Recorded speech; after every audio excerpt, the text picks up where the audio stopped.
Chitra, you are in Sheshatripuram College in a Yes, class. ma'am. Yes, ma'am. I'm sitting in a Itself classroom. is nostalgic for me. Yes, ma'am. We are waiting for the students to come in. No, because the wonderful 6 years I have spent there. Oh, okay, Yesterday I okay. wanted to ask you, are you in a classroom? So now I Yes, feel ma'am. I miss, because every classroom has got some story for me. Yes, ma'am. You had breakfast, ma'am?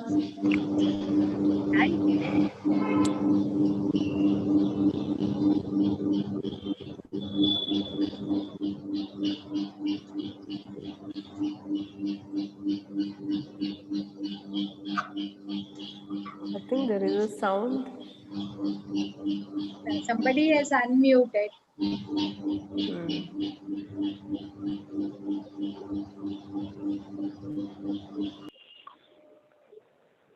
Yes.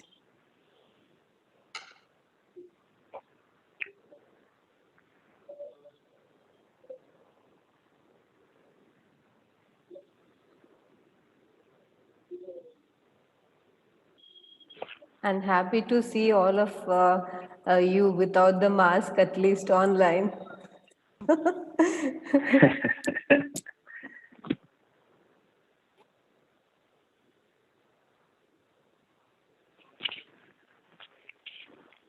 Now, from past 1.5 years, at least now we have started recognizing people with the mask.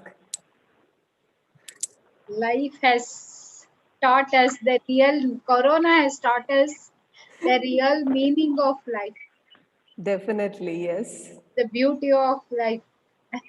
It absolutely has.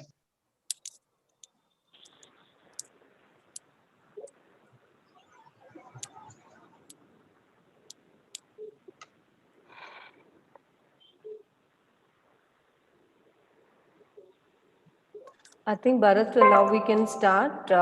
You can just admit the people who are Yes, joining in later. Yeah, Chitra, we'll start now.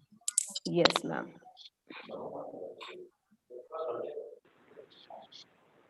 Okay.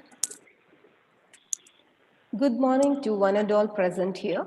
Myself, Dr. Chitra Shashidhar, Coordinator BCom Honors, signing in for Day 2 of National Seminar on Developing Future Leaders for Sustainable Corporate Culture, organized by Department of Commerce and Management in association with FinMark and NICT. The true mark of a leader is the willingness to stick with a bold course of action. To quote the words of Richard Branson, the future needs passionate, happy, and confident young leaders willing to challenge the status quo and stand up for their convictions. With these inspiring words, let us begin today's session. The third session today will be addressed by the very eminent resource person, Sri Ramesh Saligrama, Vice President Bosch, on the theme Leadership in Crisis. I request the session in charge, Vinuta B., Assistant Professor, Department of Commerce and Management, to please welcome and introduce the resource person of the session. Ma'am.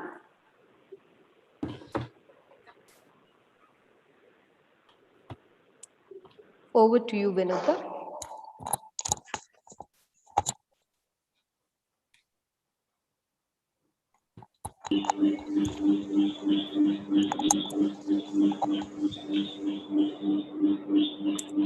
Thank you, Chitra ma'am. A good objective of leadership is to help those who are doing poorly to do well and to help those who are doing well to do even better by Jim Rohn. I take this opportunity to welcome resource person for today's session, Mr. Ramesh Saligrama, Vice President at Bosch. Welcome you, sir.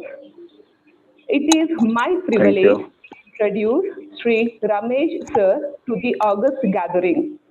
Sir has done his schooling at Marimallappa High School, Mysore, and has completed mechanical engineering at PES College of Engineering, Mandya. Sir has also completed AICWA course. He joined as a trainee at Bosch in 1989 and has been rendering service for more than 30 years.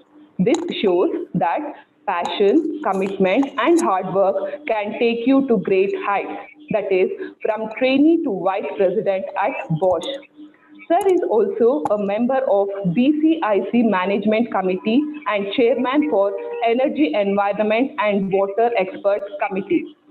Sir has taken up responsibility for projects, facility management, engineering services, and investments, and has been associated with manufacturing sector for decades and moved to corporate role after a plant management at Bidadi. I would like to sum up the short introduction of our resource person, Sri Ramesh sir, with a quote by Esther Lauder. I never dreamed for success, I worked for it. Ramesh sir is an inspiration to today's youth who aspire a successful career. With this note, on behalf of Principal and Head of Department of Commerce and Management, I wholeheartedly welcome Mr. Ramesh Saligrama sir for today's session on theme Leadership in a Crisis. Welcome, sir. Thank you. Over to you, Chitra ma'am. Thank you, Vinuta. I welcome Thank you, Vinuta ma'am. ma'am for the session. Thank you, ma'am. Now I request the guest speaker, Sri Ramesh Saligrama, to speak on the theme Leadership in Crisis. Sir?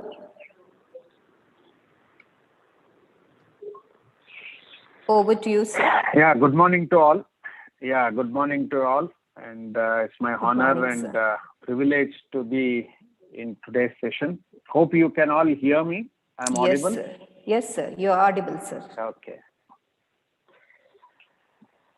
Okay, it's a little bit going back for me to be in touch with the students in the college.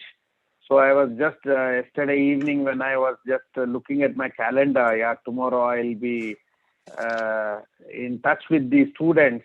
So then I went back 35 years ago, how my schooling was and how the resources were and how the resources are today. So it's a remarkable change, I would say, and even the relationship and also the leadership styles have changed over the time. So in today's session, I do not want to get into the slide mode of talking. Instead, I would suggest that, we make the session a bit more interactive, and I would like to share my journey and my style of working and what did I learn and with whom I looked at or whom did I role model to become so-called, I would say, not fully successful yet, but at least a satisfied leader, I would say. I put myself in that shoe. So, coming to the topic of today, leadership in crisis. So, as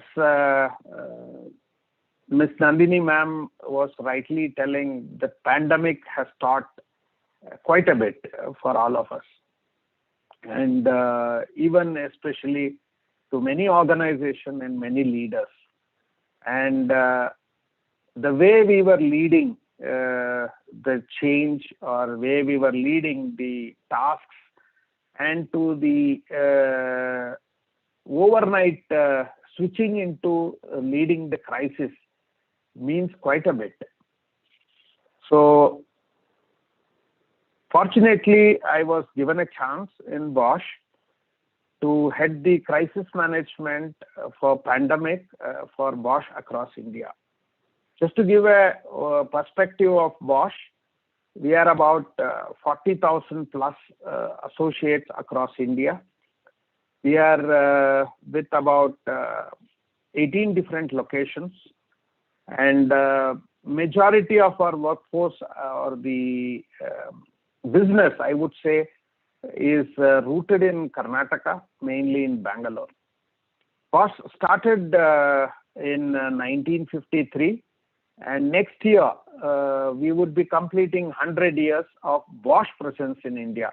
Bosch entered India in the year 1922 just as a trader, and in 1951 a company was formed.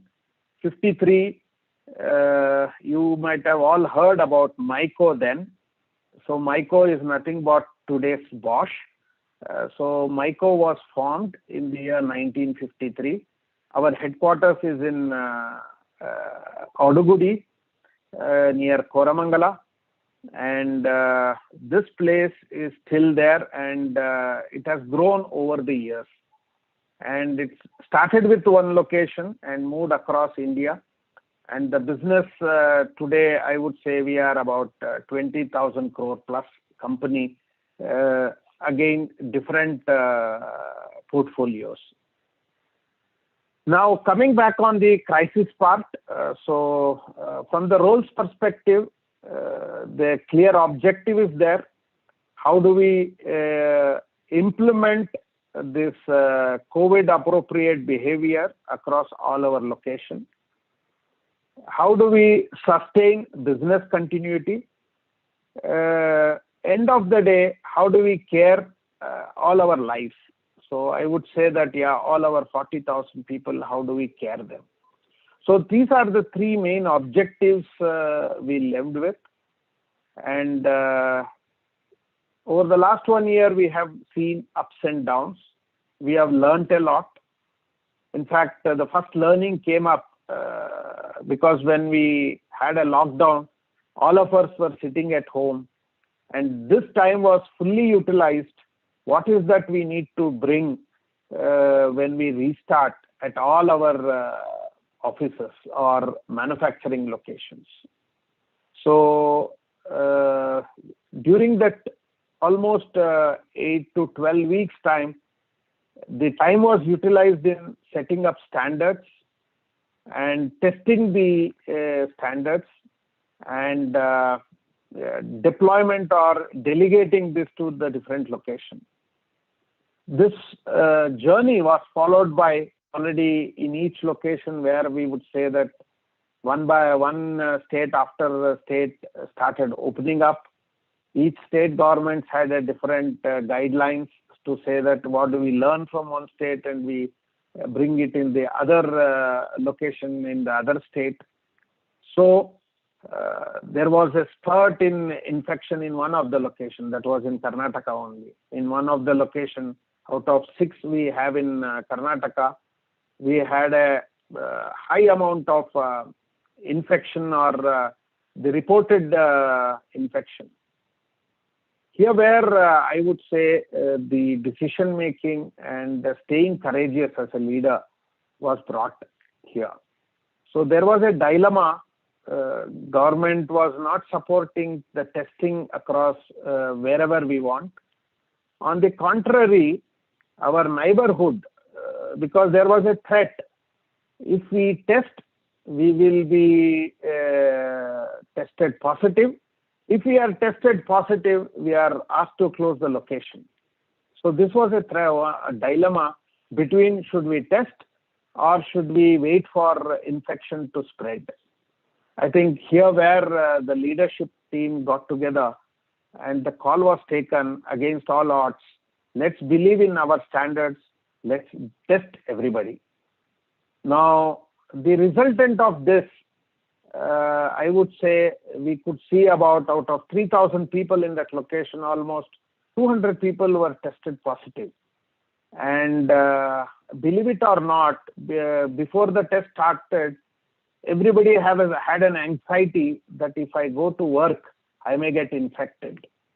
So one decision of testing all brought the belief and confidence in the whole of 3,000 people, and we could bring back the continuity of our manufacturing within about a week's time.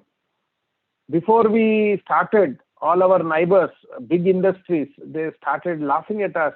What is that foolish things are being done? But on the contrary, whatever that we did, we gained confidence in our employees. confidence in or the continuity confidence that we had in our manufacturing. So I would say leadership means looking at the situation, picking the right levers and acting upon, having acted upon, living with courageously. I think this would be the message I took it from this initiative. You might ask, what is going forward? What did we learn out of it? We learned that whatever that we did was right, and we wanted to stay consistent. So this is the other aspect of leadership. Whatever that we do, we stay consistent, we stay courageous, and at the end, we need to be empathetic to all our employees. So we should be falling in their shoe, understand their difficulty, and continuously act upon what more we need to do to care. One is safeguarding the guidelines set by the government. On the other side, how do we keep our organization moving? That is business continuity. At the end, these two things can be made only from people, that is employees. How do we keep them motivated? How do we keep them satisfied? How do we keep them safeguarded on all fronts? So with this note, I would just make a start, and I would be happy that I will be interacting with you all. And I would say this is going to be an honor and a privilege to be with all of you today.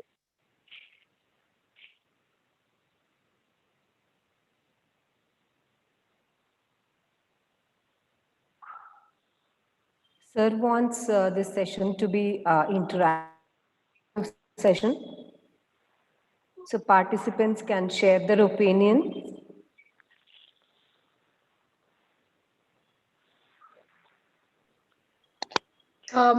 Feel free. Sir, Yeah, go ahead. just want, can you hear me? Yes, ma'am. Yes, You're audible. please go ahead. You're audible, ma'am. So now, see, the entire conference, the seminar is about leadership. So as a leader, now you are basically an engineer. From engineering, you have co education, cross education. I can use that word. So that means there is constant evaluation in your method, right, of approach. So as a leader, can you in your 30 plus years of uh, experience, how your leaders treated you, how and how you reciprocated? Similarly, now the present generation, how are they, and what are the challenges you face amongst the present generation? Can you please elaborate? Because majority of the participants in this particular conference is youth. It's a student oriented. So if you can, I must applaud the way Bosch handled the crisis. I'm actually initially I wanted to tell that when the announcements were happening, it's a crisis colon leadership.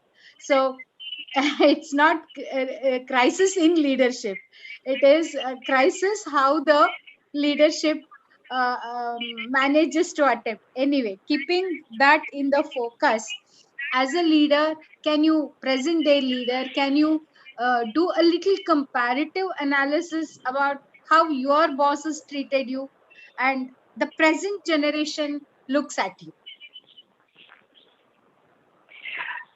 Yeah, thanks for this question. I would simply relate to the relationship of father and son. Maybe in our childhood days, how we were looking at our parents, and how are we being seen by our children today. So definitely, I can see a transformation in the way we look at. Similarly, in an organization like us, also transformed. Why I say this is, maybe when we joined, all of us, we were boss subordinate relationship was very evident in the days when I joined. It slowly changed, transformed, I would say. I will not say that it is no more available.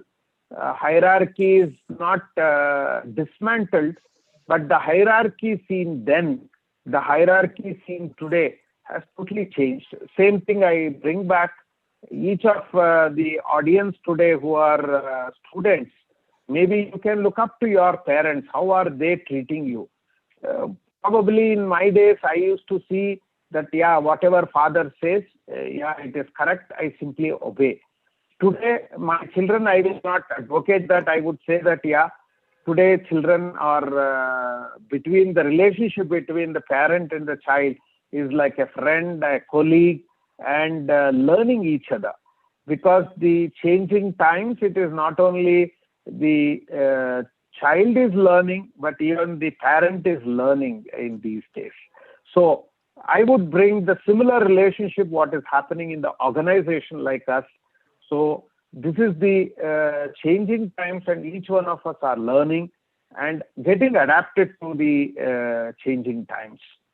So this is one thing which I would say the culture of maybe subordinate is shifting to colleagues.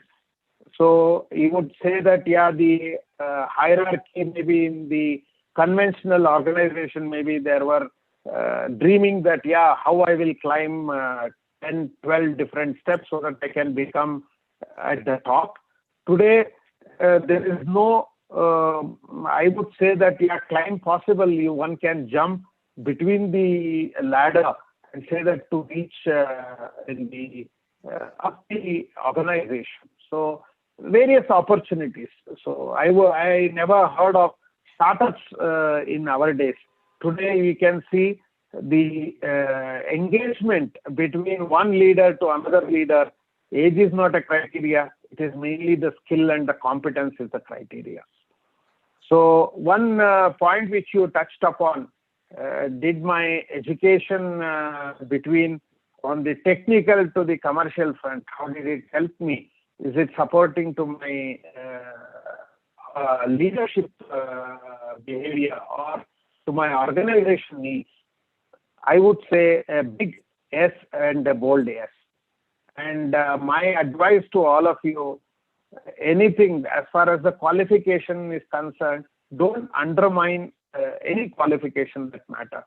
When you have that hunger or appetite to learn, continue learning. Appetite to add to your qualification, continue adding it.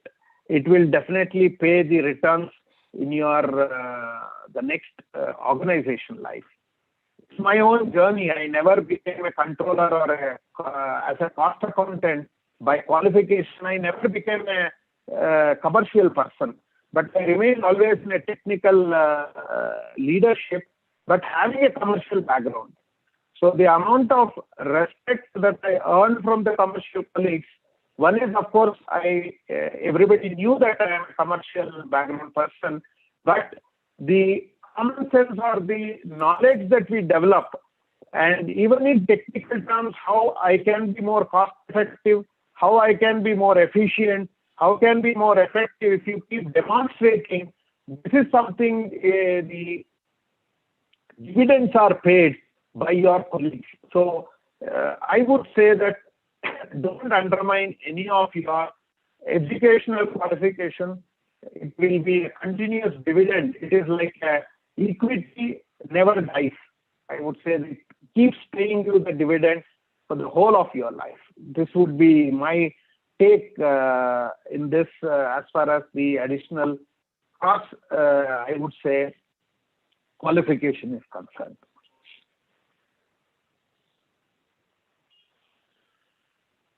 Thank you, sir. That's really interesting. Interesting Sir, yes. observation. Yeah. Sir, I have a question here coming from the participants. You told about the empathetic characteristic of a leader. So one of the traits of leadership is emotional stability. Then does it mean a leader should be should not be empathetic towards his colleague, or whether he has to be empathetic towards his colleagues, or during what situation he will have to be empathetic towards his colleagues? It's a good question. I think seldom we mix between empathy and sympathy. Yes. So this is where we need to have the clear understanding of the word. So definitely leader should not be sympathetic, but leader should be always empathetic. So I would say I'm proud to be being an Indian, because I am working together with many of, I would say, expats. Many of them are Germans, because Bosch being the German company, my boss being a German, I can see that being an Indian, how I can mix emotion and be empathetic with my colleagues, compared to being a German, even though he intends to be empathetic, but he cannot turn emotions into empathy here. So I would say this is the positive character of our culture, and leader should always be empathetic. Only then you can see the success.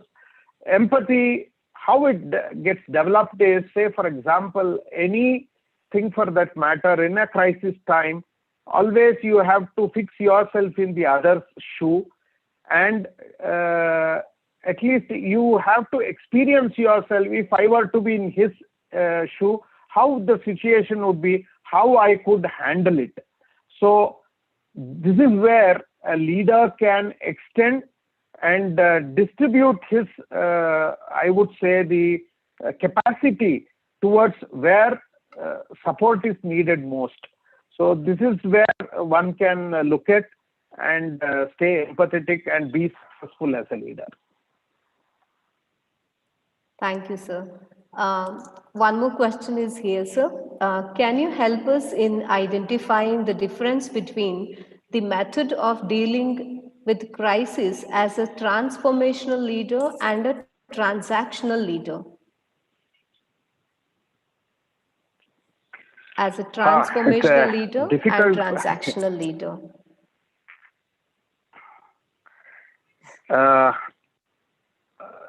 I think it's a very clever question, and I would say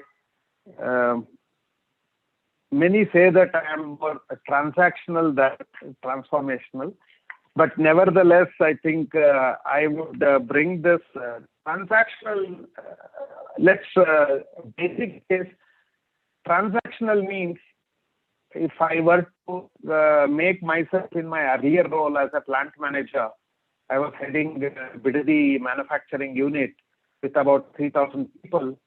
There, the transactional meaning, people do come every day and they are expected to produce, say, X number of fuel injection pumps, and their job is producing, and they return home. Having produced, they are paid salary.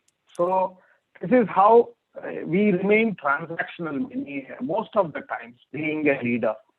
But time and again, in order to be a successful transactional leader, you have to keep moving to the times.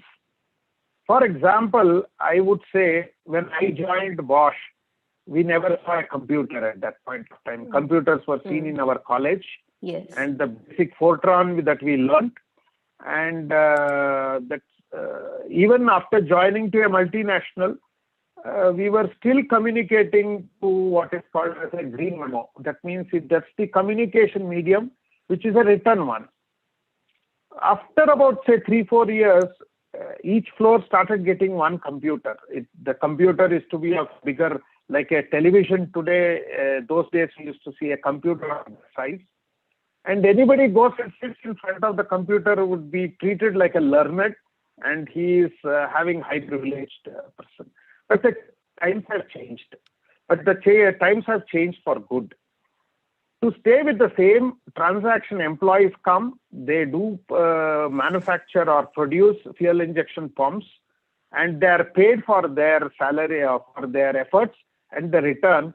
In order to be efficient and effective today, there are many means to stay efficient, stay productive. So in the days, maybe when I joined in the same area, in the same manufacturing group, we were about, say, 7,000 people. Today, we have grown about 20 times, but with about, say, 1/3 of the headcount. So this does not mean this has brought down the employment, but this has improved. The people who have been released here are available for some other's business. And the country has also grown, the region or the state has also grown. So when company has to be remaining in a more transactional way, we also need to transform. So the current transformation, say the priority for all of us is digital fluency. So this is where I say I am too learning, and I am making my employees to learn on this digital fluency to encash many possibilities. Today people talk about machine learning, augmented reality, artificial intelligence. So all this is, so these are the things which is not only in the engineering field, these words are being heard in the commercial fields too. You will no more see, I think, people drawing balance sheet, seeing the left side and the right side of debit and credit. Like these days, things have changed. I think this is what I would say. We should know the basics part of it, but we should be having the latest technology. This is the one which I would say staying transactional, but continuously transform. Very well said, sir. One more question is there from Madam Navita. What is a game-changing opportunity that could create more value for a leader to deliver during the crisis? The game-changing opportunity that could create more value for a leader to deliver during the crisis.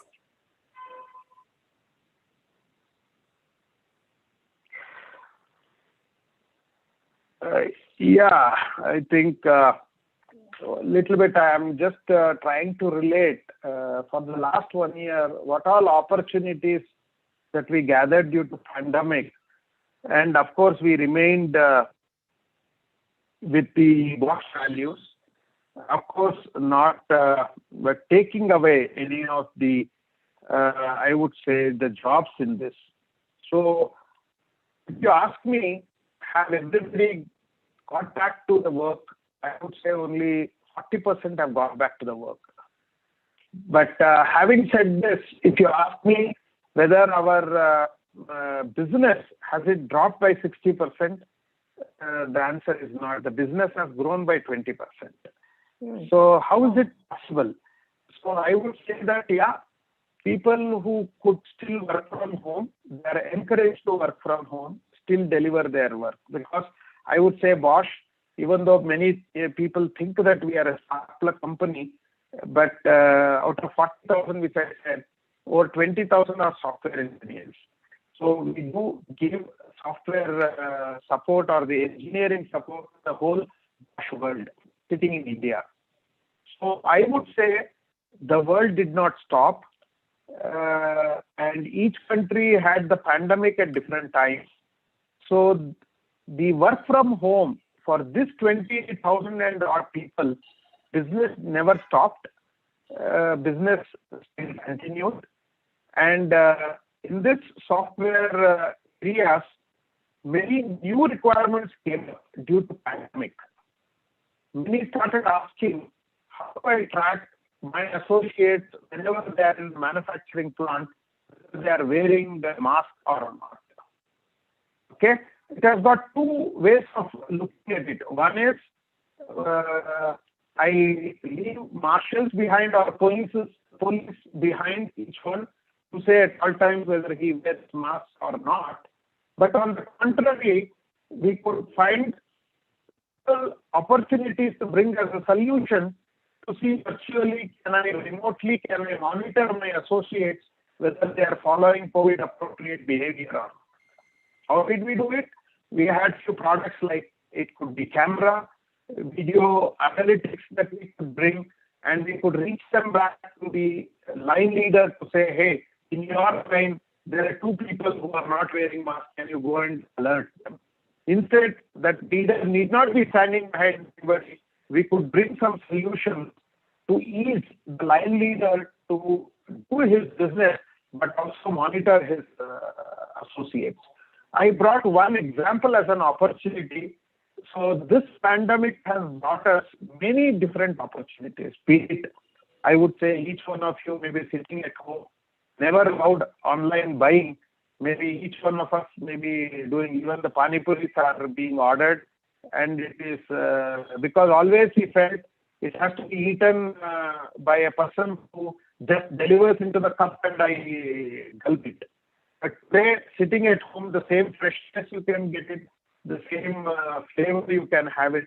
So this is the changing times. These are the various new opportunities. Having said this, do we forget going to the Panipuri Wala or the cinema hall? We will never forget. We will definitely enjoy online.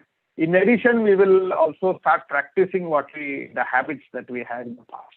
So I would bring, these are the opportunities and the value proposition in the crisis times.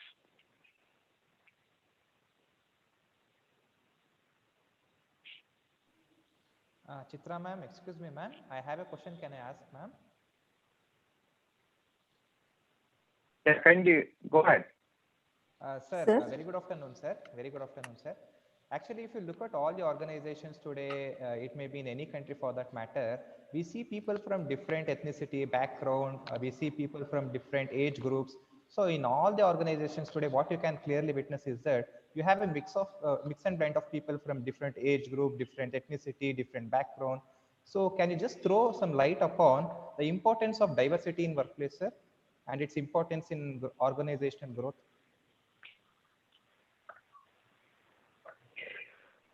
Yeah, definitely.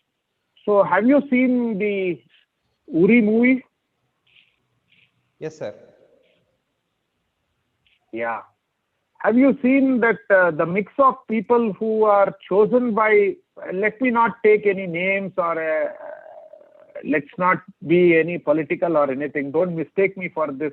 Just remembering a movie for just to bring the similarities of how a team can succeed if a right leader chooses the right characters.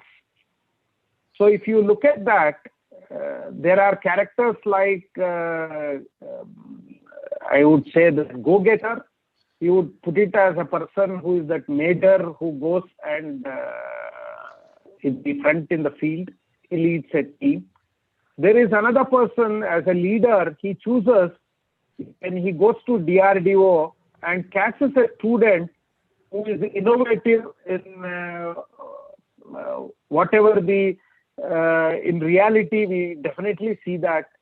So he saw that amount of, I would say, the innovativeness and the product that he was looking at, but not from the main scientists or the experts, but he saw that into one student. Let me stop with these two characters in mind. End of the day, what they did, they joined together, they helped each other, and they completed the mission. In this, there are quite a bit of in this story to learn. One is, as a leader, one has to be courageous to say delegate. It could be the person who at the helm, he didn't decide everything. He chose a leader to plan it. So the next level is there should be somebody who is the right planner. The next level comes who is the right go-getters. So in this, for any teamwork, for any success of an organization, this is what you need. I think in today's culture, today's technology, you will see that. So if suppose if I have a mission to do it in my day-to-day business, in a manufacturing plant, launching of a new product, definitely here I would need a mix of experience, and the second one is could be agility, third one could be the speed, and all this is possible not with the same set of people. You need a different mix of people with a different trait of knowledge or the different educational backgrounds that you need. So I will put this way, as a leader, the culture and the background and the society will definitely help him, and the smartness in a leader would remain in how smart he is in picking up his team to succeed. So just I thought maybe I picked up the story of this movie just to translate similar way the organization do run and succeed. The organization that succeed is behind a smart leader, I would say. Hope I answered your question. Yes, sir. Absolutely, sir. Thank you, sir. Thank you so much. Sir, one more question is here from Dr. Mahalakshmi V, HOD of Commerce and Management. So do you think that leadership gets diluted during emergency situations like the situations what we are facing now? Repeat again. What is that leadership? Do you think that the leadership gets diluted during the emergency situations like the situations that we are facing now? A pandemic situation that we are facing now. Yeah. I would say, I think the leaders are, it doesn't get diluted. I think this is the testing time, and to say strengthen their missing skills, I would say. See, these are the crises you cannot simulate. In our, of course, sorry for using engineering terms. See, for any new product that we launch, we do what is called as a failure mode effect analysis. It's shortly called as FMEA. That means how it works is, if any new product comes, the team sits and anticipates what all wrong things can happen, where all the failures can happen. If at all, if that failure happens, what is that I need to do it? Okay. Now, we know what product it is, we know what failure can happen, and we can build the solutions for it. Whereas in the pandemic situation, it comes from behind. It doesn't ask you, shall I come tomorrow, or shall I wait for you to get prepared, I'll come day after tomorrow. It doesn't come. So this is where the leadership success remains, and the organizations are bouncing back just because that they could, the resilience of a leader in this testing times got tested, and they are bouncing back, I would say. So leader will not be, leadership things will not get diluted. I would say the leadership style would get tested and get strengthened more, I would say. Very well said, sir. One more question is here from Ashashwini V. What is the role of a leader during this pandemic situation? Role of the leader during this situation?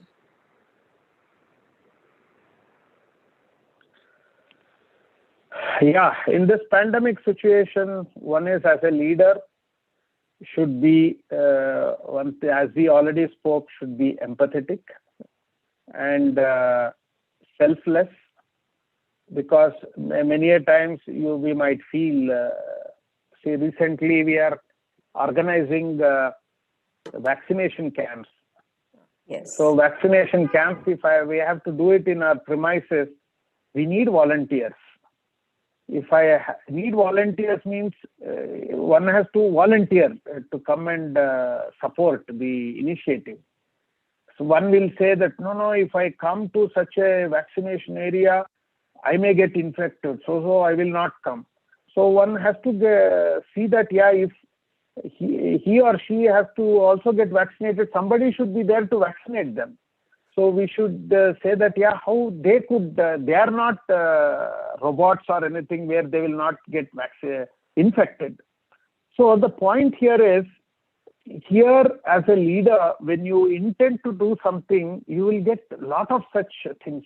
You may feel that, hey, why only I should do it? I should not feel that I will get infected. Why only others will get feel?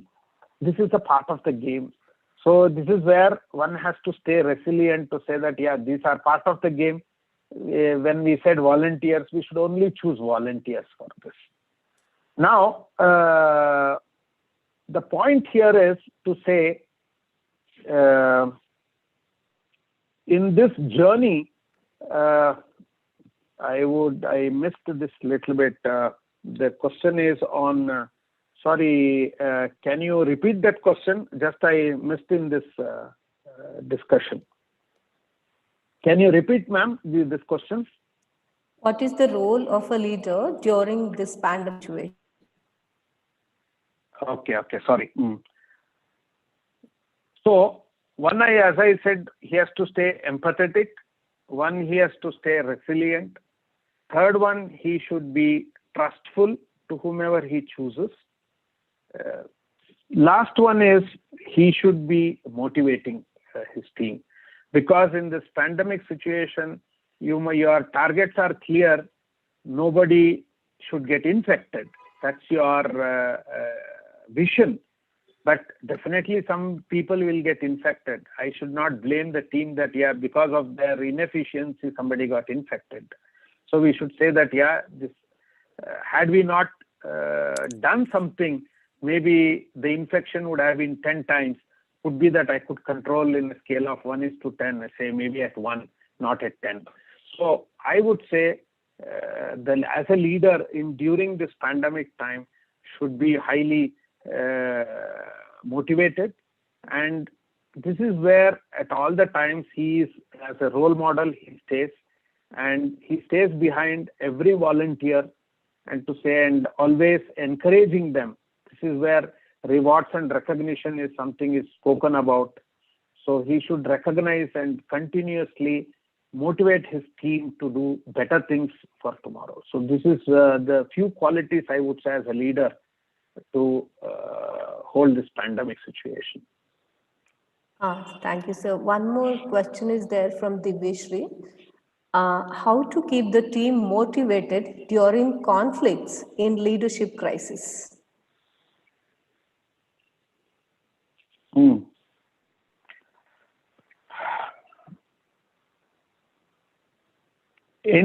Just to little bit go in depth, whoever is asking can speak out. Do they have some conflicts in mind to understand the question better, or I imagine the conflict and I speak about it? Is this Divyashri, caller is reachable? Yes. Divyashri, are you there in the session?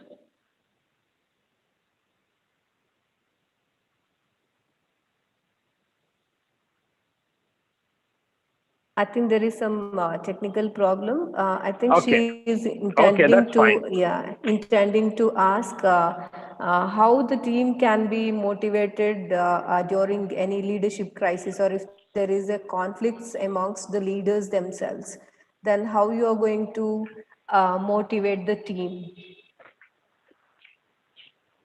See, one, I think I can imagine one conflict today which came up in yesterday's crisis management team. Okay, I'll take our own example, whether this can be representative of a conflict. Now, we did what is called as a design thinking brainstorming session for wave 3 preparedness. We learned something in wave 1.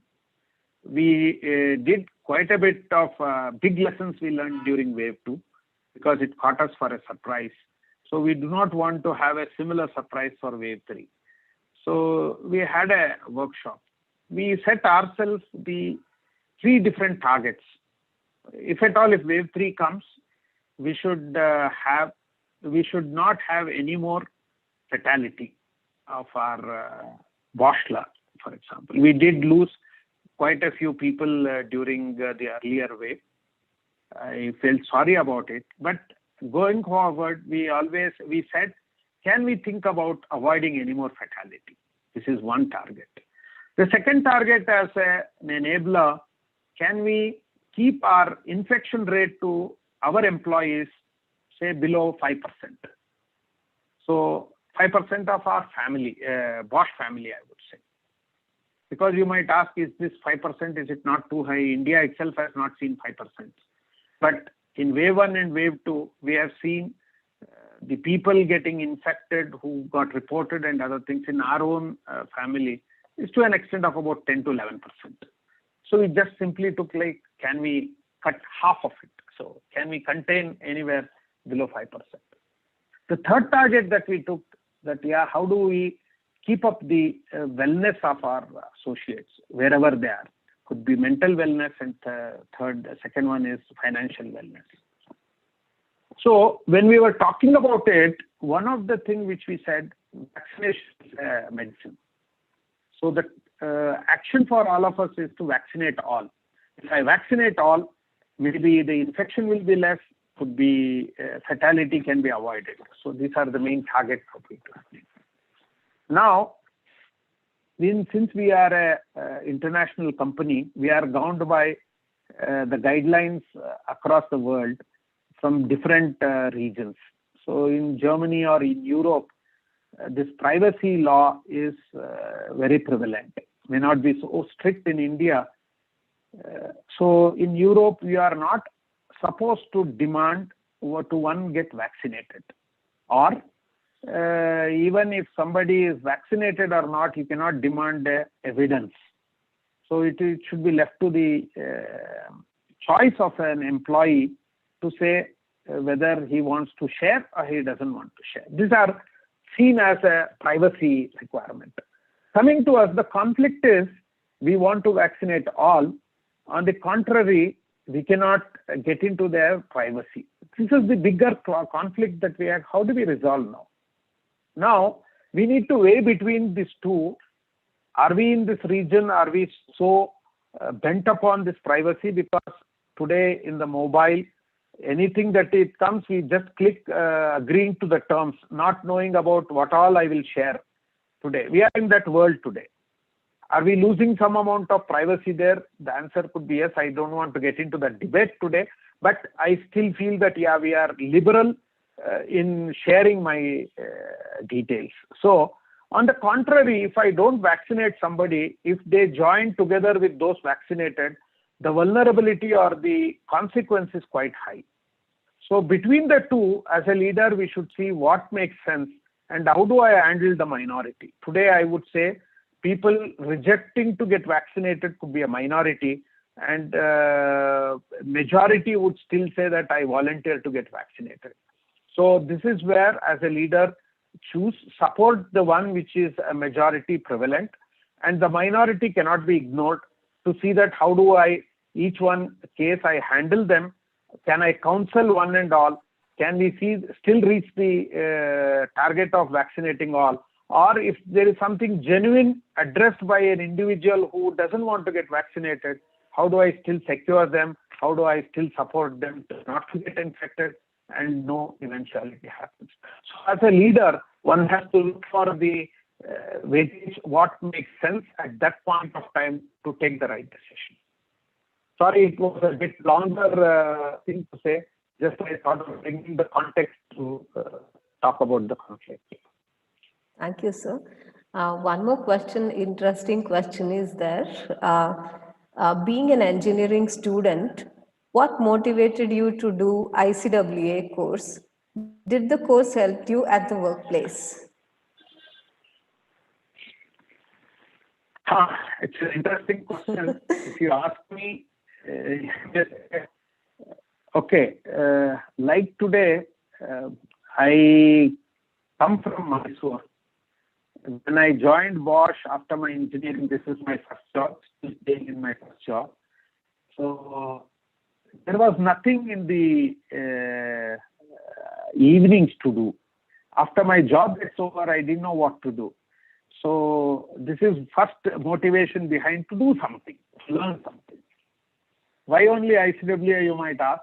My uncle was the He was a cost accountant and he was heading the Bangalore chapter at that point of time. And my cousin sisters were also pursuing. So I thought, why not I do it? So then another motivation is in our organization, there were two colleagues. Can you hear me? Or did I lose you? Yes, sir. Okay. So there were two senior colleagues who had this combination of engineering and a cost accountant, and they were seen differently in the organization.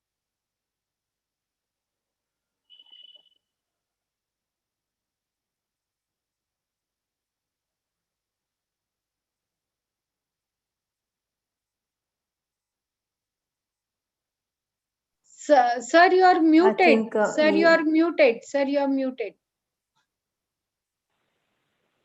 Now, can you hear me? Yes, sir. Yes, sir. Yeah, I don't know till where I could bring my voice.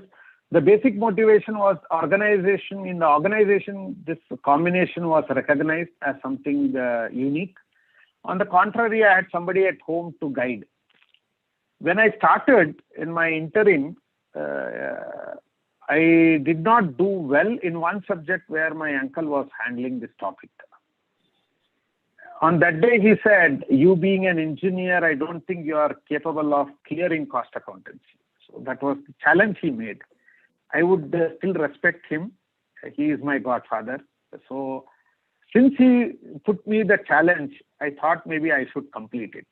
From there on, with the backlog, in first pass, I cleared the final and I came out. So if you ask me whether did it help you, was it easier? Yesterday only I was just sharing this with one of my old friends. As an engineer, I had this is another interesting to say how differently we saw it. In one of the accountancy problem I had done that working. Since I proved that problem, I knew that some data in that examination paper was wrong. So it were to be a normal student, I would have just left the question as it is, thinking that I will get a grace marks because the question is wrong. But being an engineer, I thought maybe I should find out the missing data there and then solve the problem.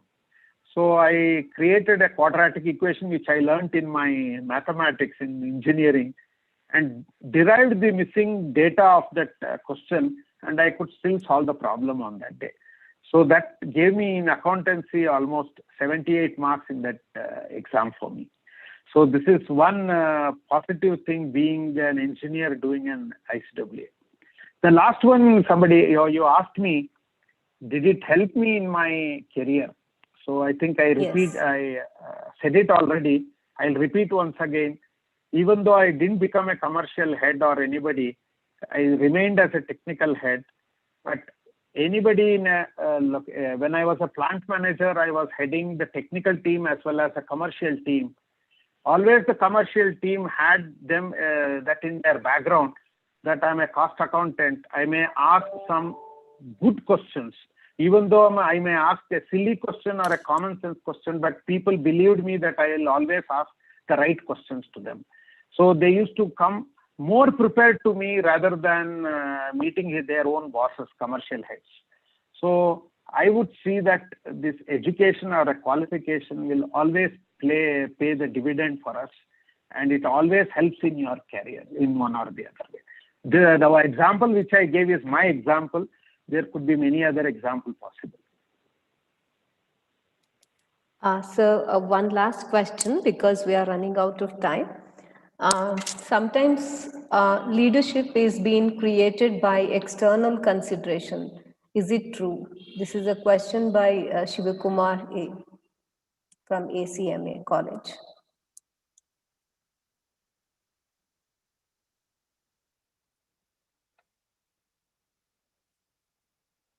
Sir?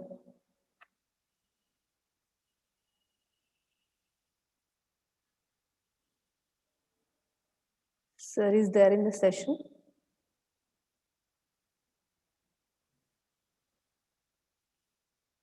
I think he automatically logged out.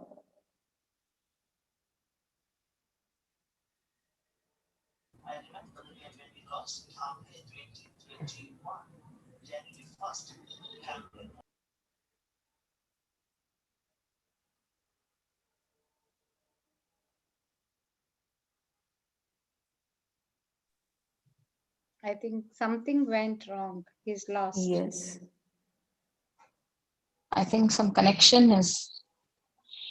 Yeah, he's lost. He's lost somewhere. Yeah. Yes. I think we sir will Call him. connect. Call him and check him. Yeah, I'll call him. Yes, ma'am.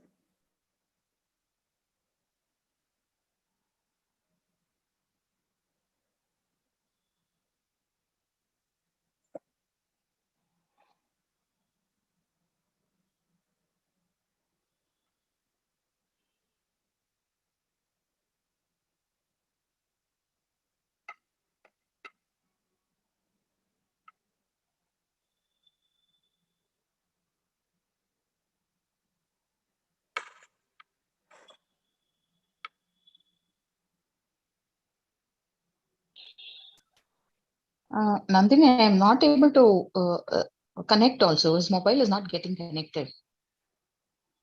I'm trying to call, but not getting connected. It's blank. I think sir is there. I admitted him. Okay. Just say, sir, are you there? Sir, are you there in the session? Huh? Yeah, see, he's there. He's there. Yeah, Sir, okay. unmute. Yes. Unmute Yeah, yourself. yeah. Unmute yourself. Ramesh, please unmute yourself.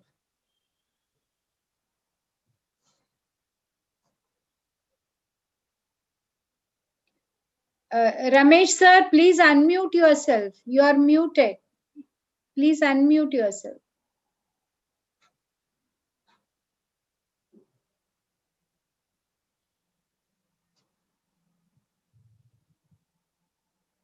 Yes. Yeah. Go ahead, sir. Go ahead.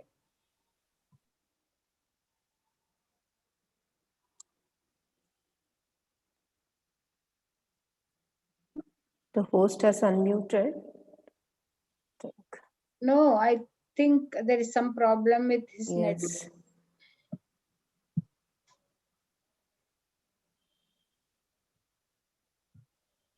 Just one last question was there.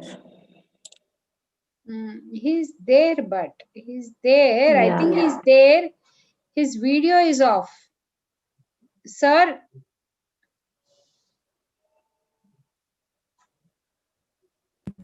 Ma'am, yes, some trouble with audio connection, ma'am. no, not audio. I think his video is now muted. I think. No, ma'am. It is showing audio connection here. It's not connected to his audio, ma'am. He left the meeting now, ma'am. He'll join.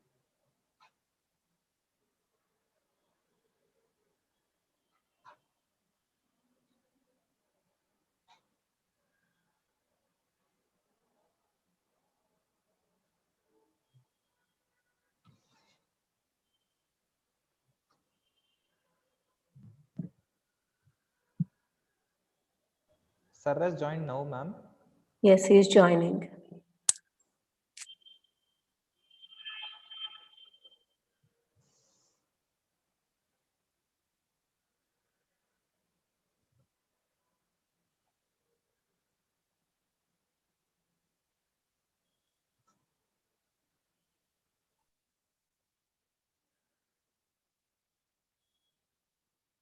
Sir?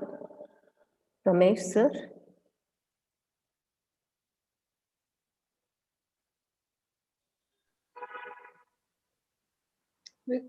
He's back. Yeah, okay. Biddi, some network issues. Can you hear me now? Yes, sir. Yes, sir. Extremely sorry. I think there was. No I was problem, trying sir. to connect. It got lost. So. Technological noise. Yeah, I was just talking about my experience. I think this I already said that qualification is never a.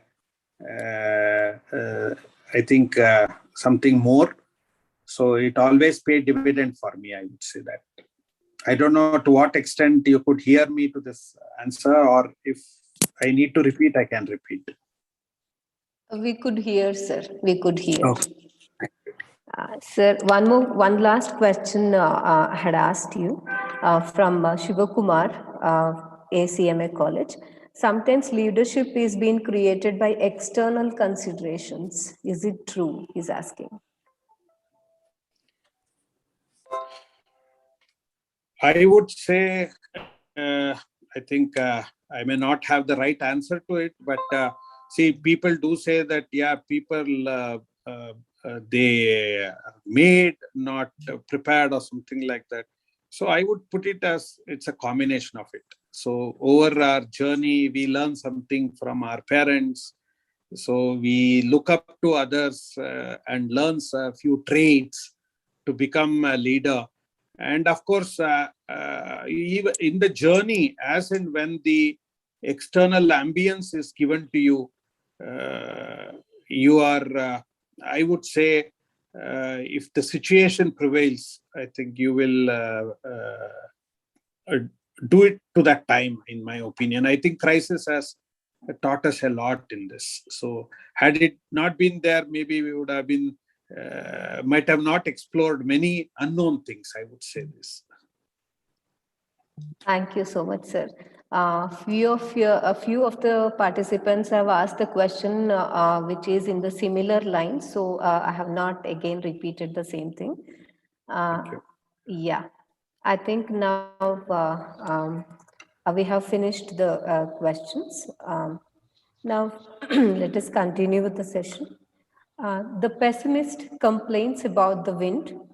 The optimist expects it to change. The leader adjusts the sails. In the time of crisis, leader needs to focus on the 4 C's: calm, clarity, communication, and consistency. Thank you, sir, for the wonderful session. Now I request Mukund V. Kaushik, Assistant Professor, Department of Commerce and Management, to propose the vote of thanks. Thank you, Chitraman. Good afternoon to one and all present here for today's session. Abigail Adams says, and I would like to quote, "Learning is not attained by chance. It must be sought for with ardor and attended to with diligence." I, Mukund V. Kaushik, Assistant Professor of Shesharipuram College, would take privilege to propose vote of thanks on this joyous occasion today. I would like to wholeheartedly thank the eminent speaker for today's session, Sri Ramesh Aligrama sir, Vice President of Post Company, for taking his time out of his hectic and busy schedule and being with us today. Sir has spoken and provided insights on different leadership traits such as pulling the right lever, acting up courageously, and how to strike balance between the employees and how to keep them motivated and satisfied, the differences between superior and subordinates, and how the relation should be between them, like a father and a son, and how to manage the crisis in times of difficulty, and how to be empathetic to employees, and a difference between transactional and transformational leadership, digital fluency, and how to build trustful and resilient team, and how the leader should be a role model for the other employees in the entire organization. Thank you so much, sir, for providing insights about all these different leadership traits. Thank you so much, sir. Now, I would also like to thank all the participants who have participated actively in today's session, who have participated from various institutions, colleges, and universities across different states from our country. Thank you all. Stay safe. Thank you, Mukul. Now let Thank us you very much. continue. Yeah. Thank you. Thank you, sir. Thank you. Now let us continue with the session 4. A true leader has the confidence to stand alone, the courage to make tough decisions, and the compassion to listen to the needs of others. As we look into the next century, the leaders will be those who empower others. In the words of Catherine Bryant, as a leader, your every action has a consequence. Make sure it is one you intend. Let us now begin the 4th session of the day 2 of National Seminar on Developing Future Leaders for Sustainable Corporate Culture organized by Department of Commerce and Management in association with FinMark and NICT. The fourth session will be addressed by Shri Anand Krishna, coach, corporate trainer, and content writer. He is going to address us on the theme, Constructing the Persona of Future Leaders. I now request the session in charge, Professor Raji Pillai Madam, Department of Commerce and Management, to please welcome and introduce the resource person of the session. Ma'am.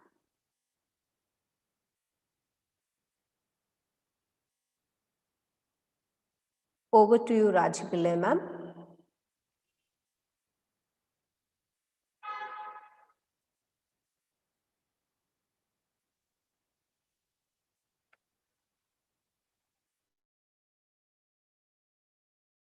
One second, ma'am. There is a problem. One Yeah, second. yeah. She is unable to unmute. Yeah.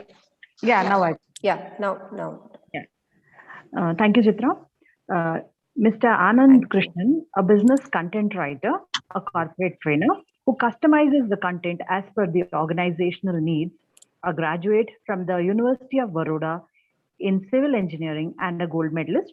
He did his MBA in finance from R.B. Pamplin College of Business, Virginia Polytechnic Institute and State University, USA, and he was awarded the Charles Forbes Fellowship.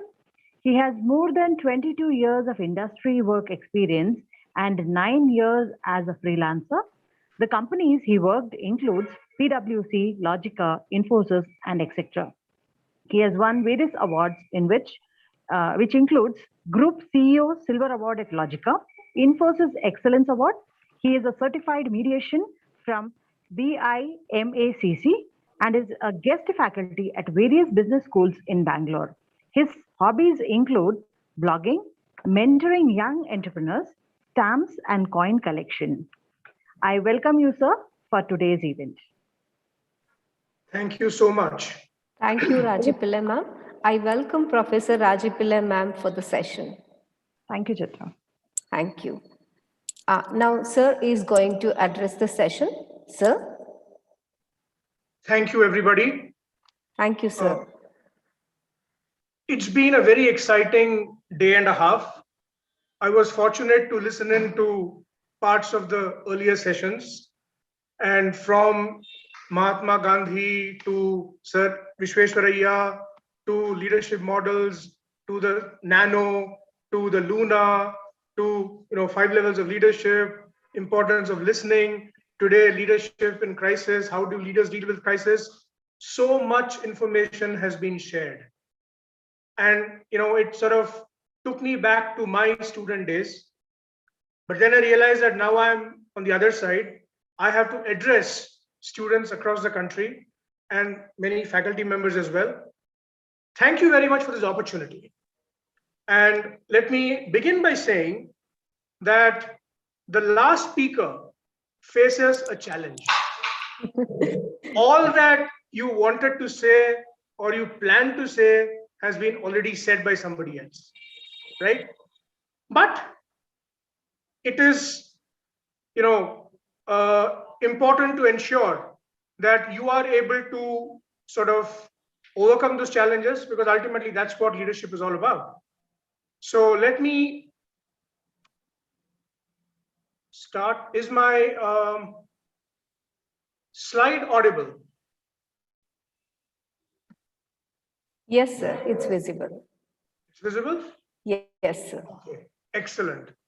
I think the most commonly used words and phrases these days are, am I visible, am I audible? Absolutely, sir. So, okay. I'm going to start with saying, nothing succeeds like success. And chances are that all of you have heard this saying. So what's the big deal? Nothing succeeds like success, right? We've been successful, and that's person to achieve more and be more successful. But there's a catch. And I'm going to say that nothing fails like success either. Now, why am I saying this? Think about companies that were in the top 10 or 50 list, Forbes or Business Week or whatever list you want, 20 years ago, 30 years ago, 10 years ago, and you will find that the companies are very, very different. What happened? If you talk to your parents, chances are that the first mobile phone they owned was a Nokia, a very sturdy phone, a very useful telephone. It was not a smartphone. It was before the days of the smartphone. But what happened to Nokia? Today, you still have Nokia phones, but how many of us willingly go and buy a Nokia phone? We prefer other brands, right? So the short point I'm making is that we are lulled into complacence because of our success. And that is something that leaders should avoid, right? The other thing that you as future leaders of this country, many of you are already leaders in your own right, that I want you to remember is what got you here won't take you where you want to go. Some of you might decide to study further, maybe do a PhD, research leadership as a topic. Some of you might start your own company, turn entrepreneurs. Some of you might become, join organizations and eventually become CEOs. Some of you might decide to give back to society through NGOs or societal programs. You might join the teaching profession. There are multiple possibilities. But across all of them, I want you to remember that what got you here will not take you wherever you want to go, right? And why am I saying this? Now, there's a very famous leadership coach called Marshall Goldsmith, who said that the big mistake that most successful leaders make is, this is how I behave, this is how I talk, this is how I react, this is how I carry myself, and I've been successful. Therefore, they make a correlation between their success and their behaviors and the way they communicate and the way they think and so on. But there are many students of economics here, and many of you know the Latin phrase, ceteris paribus. Everything does not remain the same. Things change. And the reason why we need leaders is because there is change. If there was no change in this world, we do not need leaders. Everything would have been as is, things would continue the way they are, and there would be no need for leaders or leadership. So that is the context of this conversation, right? The final point I want to make before we dive into the details is each one of us, every single day, has a choice. We are standing on the fork of a road. Either we make the necessary choices and decisions and take the right actions that will help us generate our future, or somebody else will do it for you. There is a future for all of us. No question about it. Is it the future that we aspire for? Is it the future that we want? Is it the future that we wish for ourselves? Is that what we are going to get? That is the question. I'm not for a moment saying that we can completely control our future. No, we cannot. There are multiple things, pretty much everything is out of our control. There is a higher energy, a higher force, call it by whatever name you will, in whose hands we are instruments and puppets. But having said that, that does not give us the permission to say, we'll see, dekhte hain kya hota hai. No. That's not it. We have to take whatever efforts we can to ensure that we maximizes the chances of our success. That is what leaders do. The topic for today's session, what I'm going to talk about, is constructing the persona of future leaders. And you will see 3 different colors on the screen because this topic has 3 different elements. Constructing is one, the persona is the second, and future leaders is the third. Now, what do we need for construction? When you construct a house, what do we need? We need a plan. right? We need the right materials. We need the right resources. If you don't have a plan, if you don't know where you want to go, it doesn't matter where you go. You will get somewhere. Is that destination where you want to go? That's the question. The second part of this title is the persona. Now, what is persona? Persona, in very simple terms, is what the person appears to be like. What is it that the person projects? So, in the context of this topic, what do leaders project? The third element of the topic is future leaders. We are talking about leaders of tomorrow, people like you, many of you, who are going to shape the future of our world, the future of our country. So that's the context in which I'm going to talk. So let's begin with a question. What is leadership? There are some of you who have studied leadership as part of your organizational behavior courses or other courses. There are so many theories, so many models, so many leadership styles. So many people have earned their PhDs on leadership. But what is leadership in very simple terms? Here I want to use a definition that I personally find very useful and very valuable. It was something that Mr. Narayan Murthy, the founder of Infosys, talked about in a session that I had the privilege of attending about 20 years ago. He said, leadership is simply the ability to inspire, empower, and enable ordinary people to consistently deliver extraordinary results. If you have a team of brilliant people, if you have a team where the top 6 batsmen can play like Virat Kohli or Sachin Tendulkar or AB de Villiers or whoever else, and the last 4 bowlers or 5 bowlers can bowl consistently like whoever your top bowling pick is, for that team to win, for that team to achieve, it's expected, it's not a big deal. But think about what the Indian cricket team did in Australia in its last tour.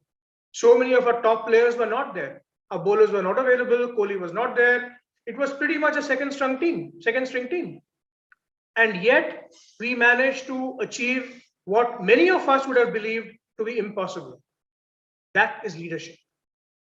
Leadership is not about designation. You don't say, I'm going to wait till I become CEO to exercise and exhibit my leadership capabilities. Leadership does not need designations. Leadership can be exhibited by you as individuals, as by you in your teams, right? And leadership is something that is visible across all spheres of life. Is it politics? Is it business, social change, education, healthcare? It does not matter. The principles of leadership across all of these spheres are largely the same. Everybody talks so much about leadership. Everybody says so many things about what leaders should do, how they should handle change, how they should react to crises. We've seen all of that. But being a leader is tough, which is why there are so few of them. So few of them in the real sense. Why is it tough to be a leader? It is tough to be a leader because of the very job that they are called upon to do. Right? So what all does a leader do? A leader must have a clear vision. He must be or she must be able to craft a clear vision. What's the big deal? The big deal is that you have to craft a vision for the future, even though you do not know how to get there. When we talk about successful business strategies or successful leaders, remember it is always after the fact. It is post facto. History will look back on leaders and say, okay, Jack Welch did this to GE. Ratan Tata did this for the Tata Group, or Narayan Murthy did this for Infosys, or Nandan Nilekani did this, or X, Y, or Z did this, and so on and so forth. But at the time that they took those tough decisions, at the time when they took those actions, they did not necessarily know how things will shape out. They did not necessarily know if things would go to plan. They did not necessarily know what new constraints would be imposed. So a leader needs to be able to craft a clear vision. A leader must show courage. And this was mentioned just a few minutes ago before the start of the session, right?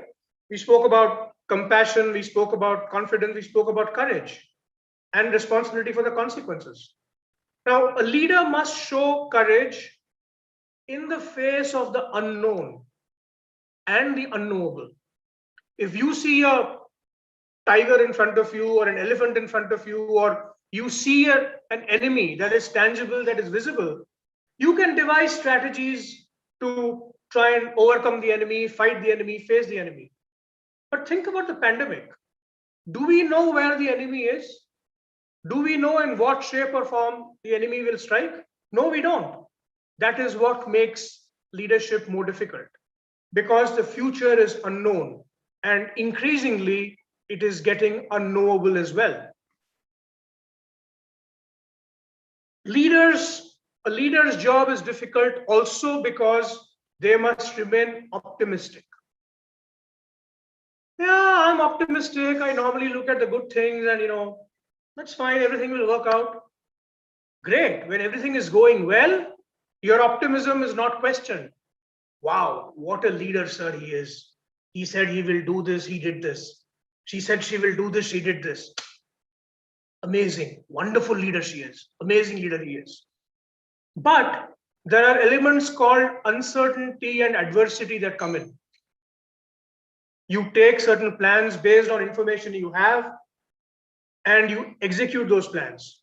You rely on other people to execute the plans. They don't necessarily do it the way you wanted them to, or something changed. And then suddenly you are looking at the situation where, oh my God, nothing is going right. Think about what the leadership of various state governments and the central government in India faced, let's say, in the months of April and May and June this year. The pandemic was going wild. Thousands of people were dying. And no matter what somebody did, somebody would always say, but you didn't do this. You should have done that. You could have done this, right? Leaders and leadership is all about action. Speaking and communicating are important elements of the action, but ultimately, leadership culminates in action. I said that leaders must be able to craft their visions clearly. Now, it is not enough if I have a vision for myself or I have a vision for the organization. Remember that no leader can do anything unless he has people with him. And who are those people who follow? Some people will follow because, sir, you are the boss, sir, you are saying this, so I have to agree, I have to do it. But inside you're thinking, what is this guy talking about, man? This is completely ridiculous. But I don't want to say anything because he's the boss, right? So that is the fear that we have. And so the job of a leader becomes that much more difficult because he or she has to excite the people around him with the vision. The vision is only a concept. The vision is only a broad idea or a rough sense of direction. This is our destination. This is where we want to get to. But sir, how do we get there? I don't know yet. We will collectively figure out how we are going to get there, right? Only when you are able to excite people by your vision as a leader, will you be able to make sure that they become committed partners. They become willing partners. If they are not willing, there will be a lot of resistance. If they are not committed, if they are simply willing, it does not matter. They are willing, but if they lack the commitment and the dedication, then they will not do whatever is needed to be done, right? It is also difficult. The leader's job is also difficult because along the way, there are multiple gaps, multiple conflicts, multiple challenges that leaders face. There are different expectations. I expect something, my colleagues expect something else, somebody else expects something else, my customers expect something else. There are different expectations. And whether this is politics or business, an organization that you are running, it's all the same. Different people have different priorities. Different people will have different opinions about how to get to where they should go, right? So there are so many different divergent opinions and conflicts and points of view that need to be managed by leaders. And that was one of the questions that was asked earlier as well. How do you ensure that you are able to manage conflict? And flexibility is something that is vital to a leader. You should be able to make course corrections as and when necessary through swift and decisive actions. A lot of us emotionally get wedded to our ideas, to our strategies, to our plans. And that is dangerous. Good leaders do not do that.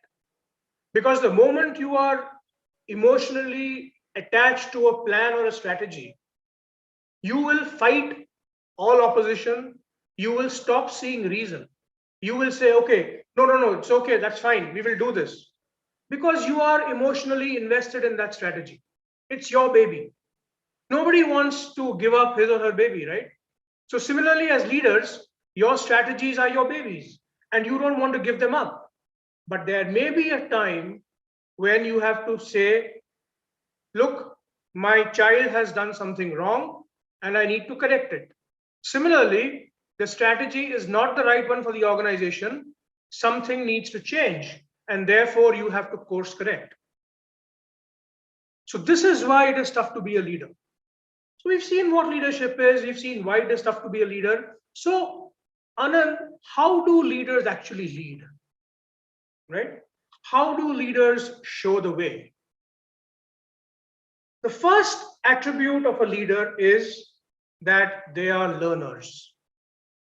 Yesterday, you saw the importance, or you heard the importance of lifelong learning.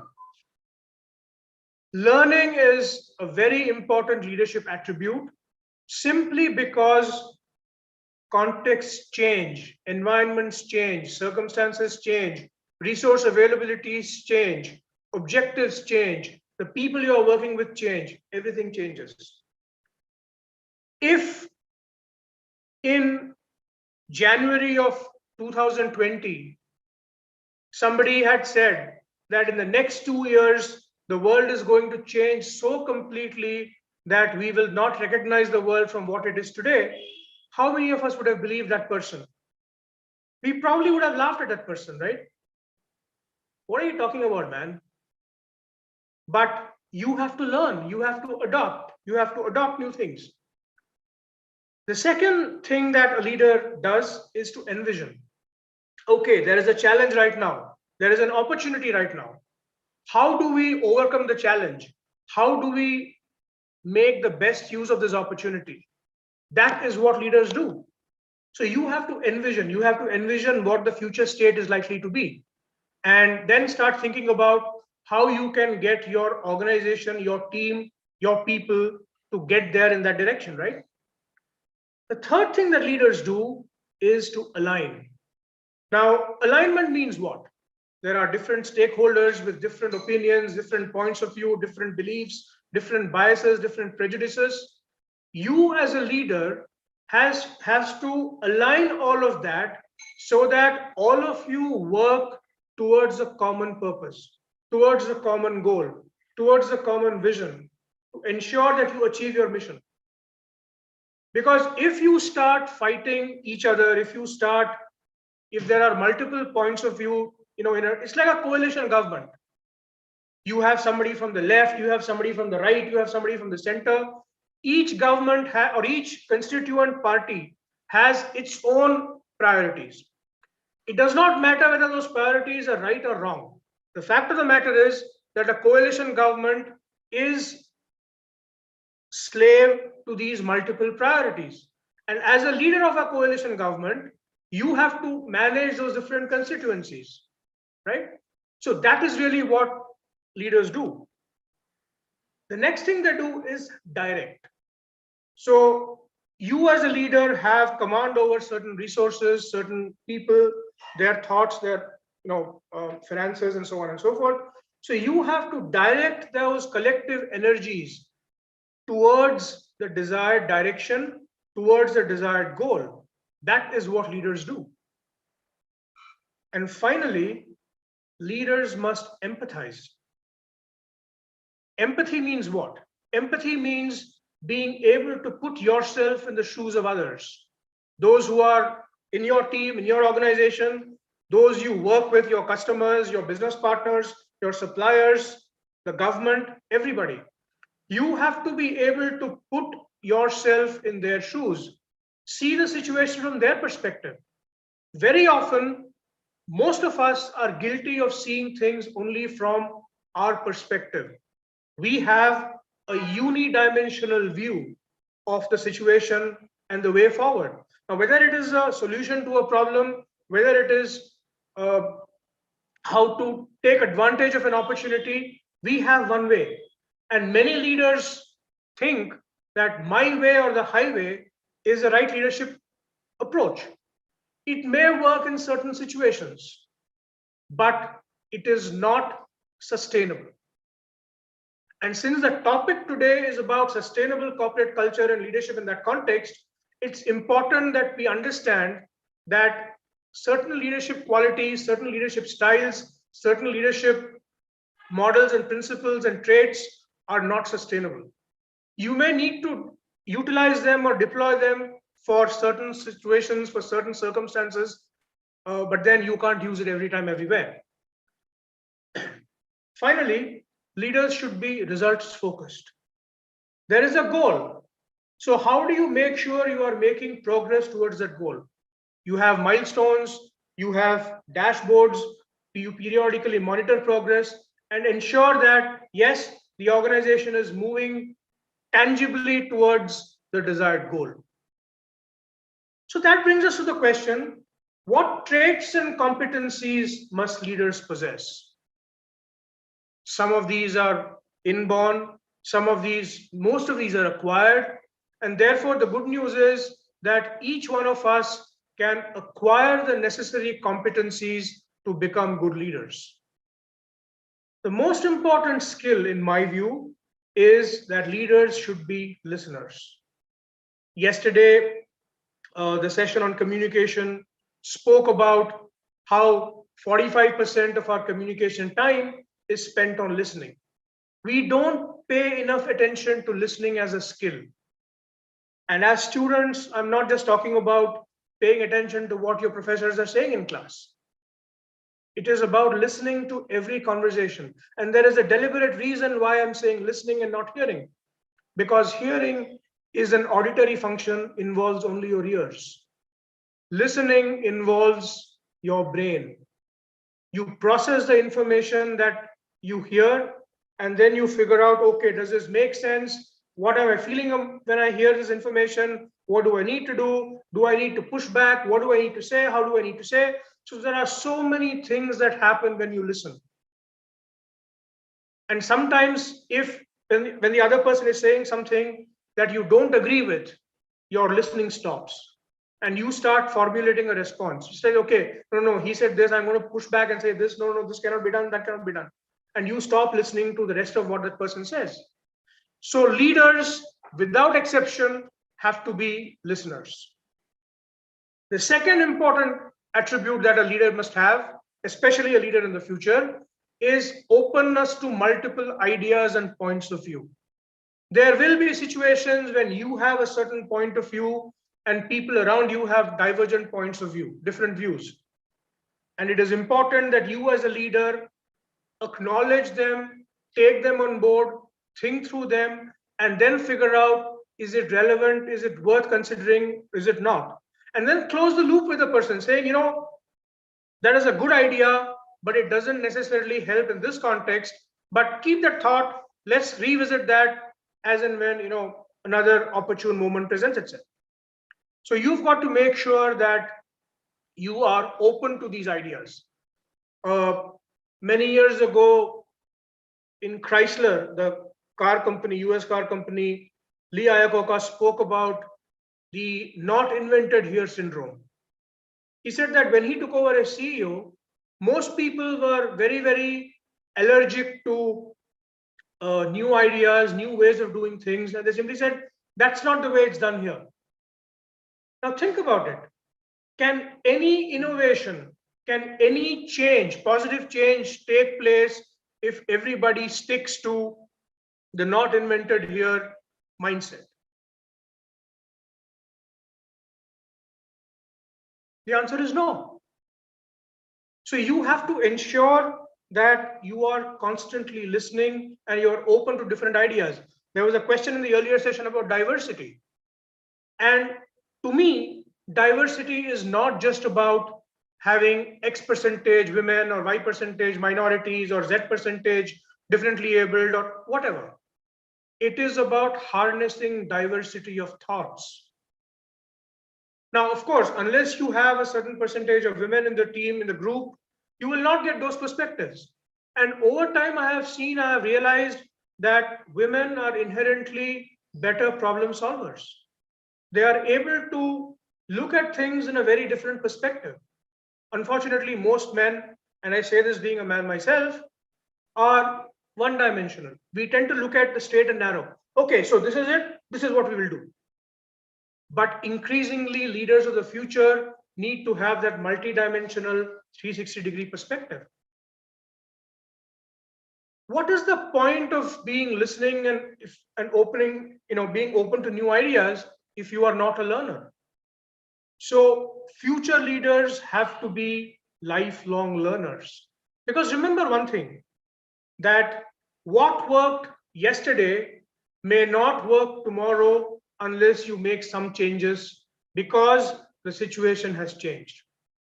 The situation yesterday is not identical to the situation that you will face tomorrow.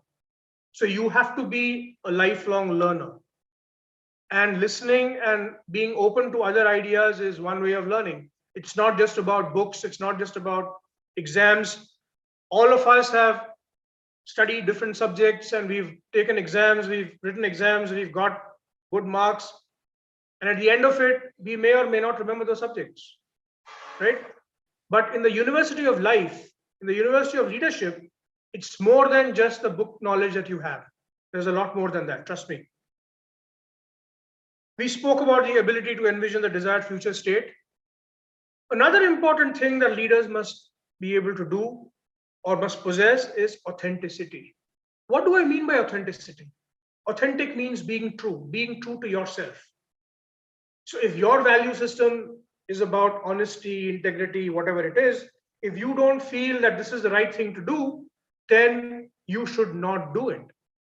You should consult, you should talk about it, you should debate, discuss, and figure out what is the right thing to do. You should, as a leader, if you do something under pressure, if you don't feel good about it, chances are that the decision you take or the actions you take will not yield the necessary results. You will feel bad about it. You will say later, oh my God, I shouldn't have done this. I shouldn't have done that. I should have done this. I should have done that. That's of no use. You have one point in time when you can make the decision. It is like an actor going on stage to perform. You can do all the preparation, you can do all the analysis when you are off stage during rehearsals. But when you are a leader, unfortunately, in many situations, it is all real-time decisions. You may not get the opportunity to always practice. So be authentic. Have the courage of conviction. Stay the course.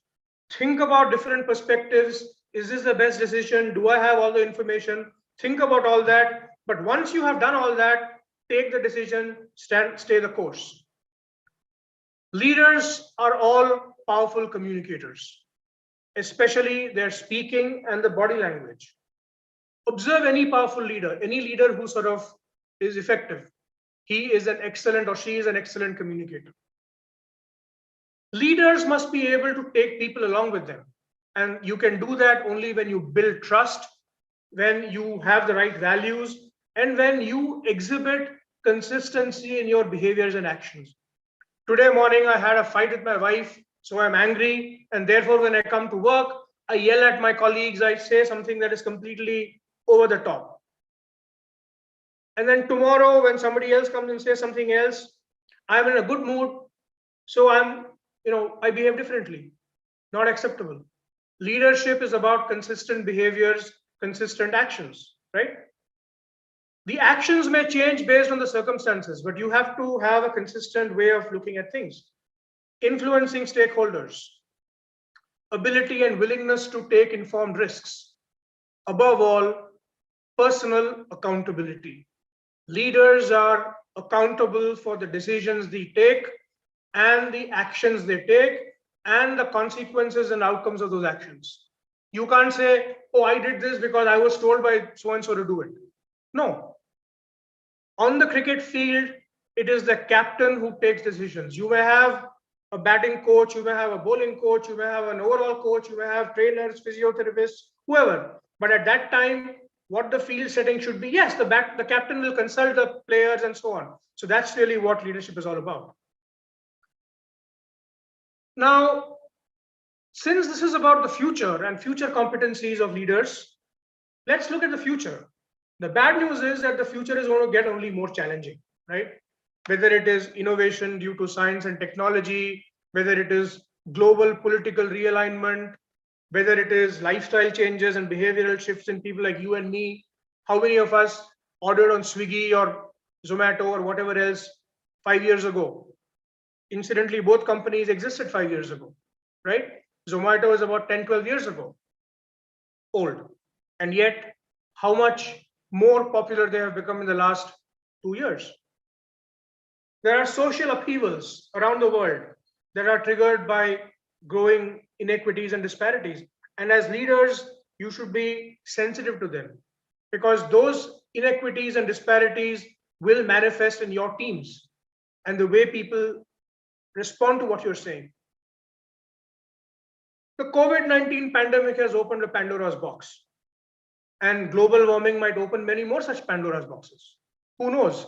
There is a thick layer of Arctic ice that is melting, and millions of bacteria, billions of bacteria of various kinds are supposedly frozen under that.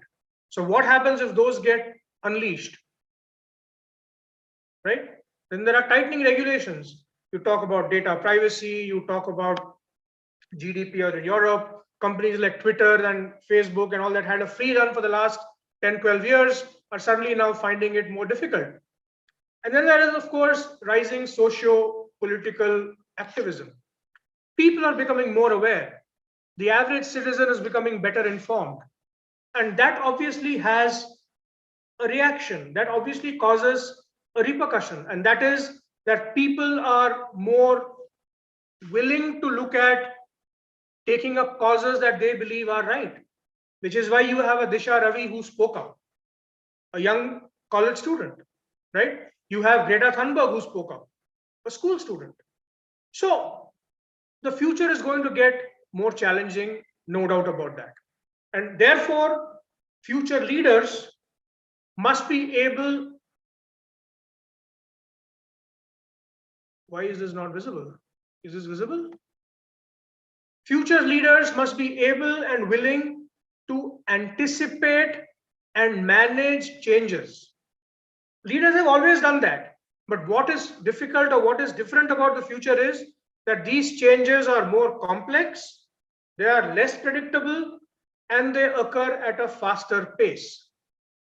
That is the challenge that future leaders like you will face. So the best way to do this is to shape the future and not just react to it. So you as leaders have the opportunity to shape things, how we respond to things.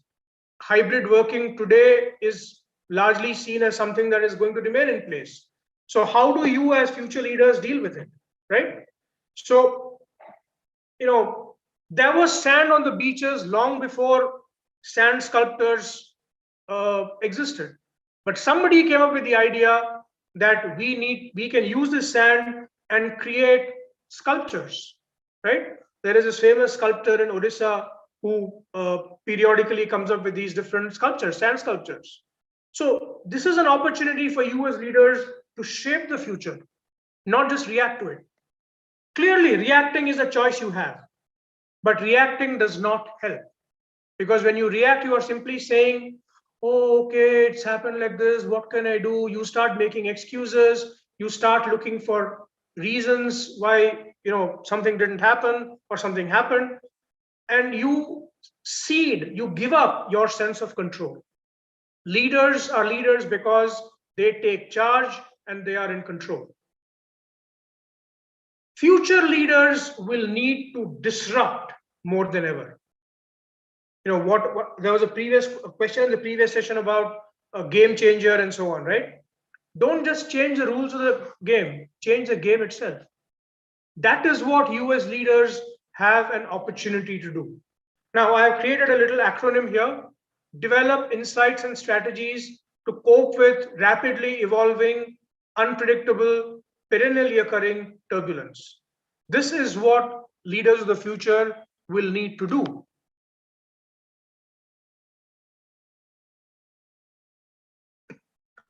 Now, this calls for a new mindset and it calls for additional capabilities, right? So what are some of those mindset and capabilities? New leaders or leaders of the future should be able to make connections that are not limited by their experiences. In other words, you should be able to let go the old and embrace the new. The whole field of data analytics is about connecting dots, seeing patterns and possibilities which were earlier not possible to see. Today, you are able to do that, but you need to also think about new possibilities. If you rely solely on experience, this is the way I've done things for the last 25 years or the last 5 years, I'm going to do the same thing, chances are you might miss an opportunity. And somebody else who spots that pattern, who is able to connect the dots and see the bigger picture, might be able to get ahead. You as leaders of the future must transcend silos. Now, silos are boundaries, walls, whether it is at the team level or the department level or the company level or the industry level or even the national level. The world is becoming increasingly homogeneous in certain ways. Climate change, for example, is a problem that affects everybody, whether you are in North America or in Australia or in India. Each of these countries is affected in different ways, but affect it will, right? Leaders of the future must develop what I call disciplined readiness. You can't always predict the future, but you can be prepared.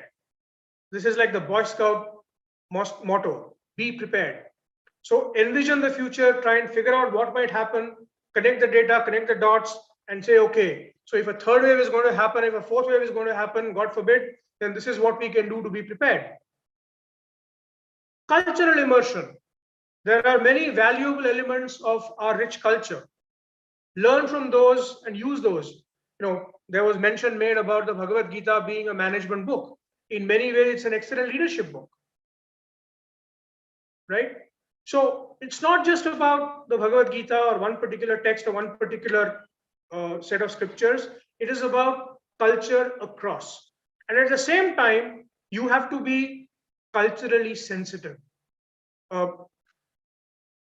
Saligrama spoke about the fact that he works with cross-cultural teams. Different teams have different ways of communicating. Yesterday, for example, there was an example given about the speaker going to Germany and a colleague asking her out for lunch or coffee, right? So these are culturally diverse situations or examples that we must be sensitive to, that we as leaders of the future must be aware of. Harness diversity, and we spoke about this earlier. It's not just about gender, age, cultures, or thought. It's basically about their ideas, their passions, different things that they are able to come up with. And humanism and compassion are very vital elements of future leadership. And the reason it's important is that there are going to be increasingly intergenerational gaps. Somebody spoke about diversity in the workforce age. You have 25-year-olds, 22-year-olds, you have 55-year-olds.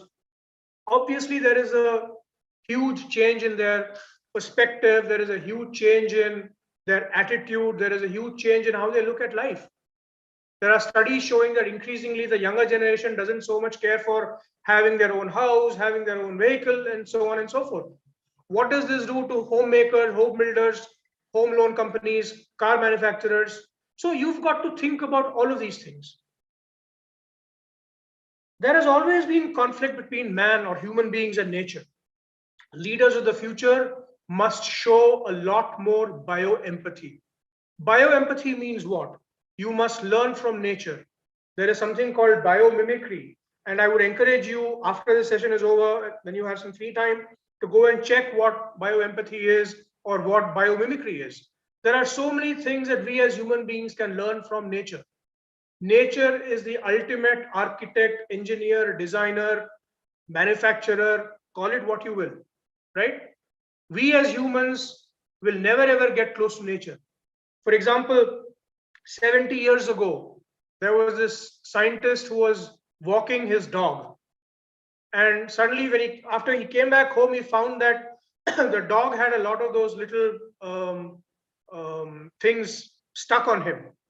So he looked at that and he observed it under a microscope, and there were small little bristles that allowed the thing to attach itself to the dog's fur. That is how Velcro was born. We use Velcro every day today, almost, right? That is the origin of Velcro. That was what triggered the idea. Similarly, the first vaccine. So there are multiple examples. If you look at termites, how they build their mounds, there is a scientific basis for why those termite mounds are cooler, even in during the hot season. Increasingly, architects are borrowing from that and saying, can we design buildings that are intrinsically cooler? Because if you have cool buildings by design, you need less power to cool them. You need less air conditioning and therefore less carbon footprint. So bioempathy is important. The right competencies will enable future leaders to succeed. Again, solution oriented, understands concept, creates possibilities, harnesses collective energies, empathizes with people, is self-aware, and is self-confident. SUCCES. That is what future leaders can spell success. Now, clearly, teachers must and will play a bigger role in shaping our future leaders. So what can teachers do? One thing is stimulate curiosity and hunger for lifelong learning. The way you teach, the way you assess people's knowledge can change. Allow them to experiment. Teach them that knowledge transcends books or syllabi. Give them the opportunity to read additional material. These days, you have digitally available material, so let students make full use of it. Encourage a spirit of inquiry and critical thinking. The new education policy talks about critical thinking, but in the context of leadership, it must help you to answer the question, how can we find a better solution? There may be certain solutions that already exist, but how can we find a better solution? Promote the willingness to listen without judging or without jumping to conclusions. That is very important. Again, ties in the diversity of thought. You may have a certain way of thinking. That does not make it the only way of thinking or even the right way of thinking. Enhance your students' ability to identify problems. Reframe them. Don't look at the problem the same conventional way.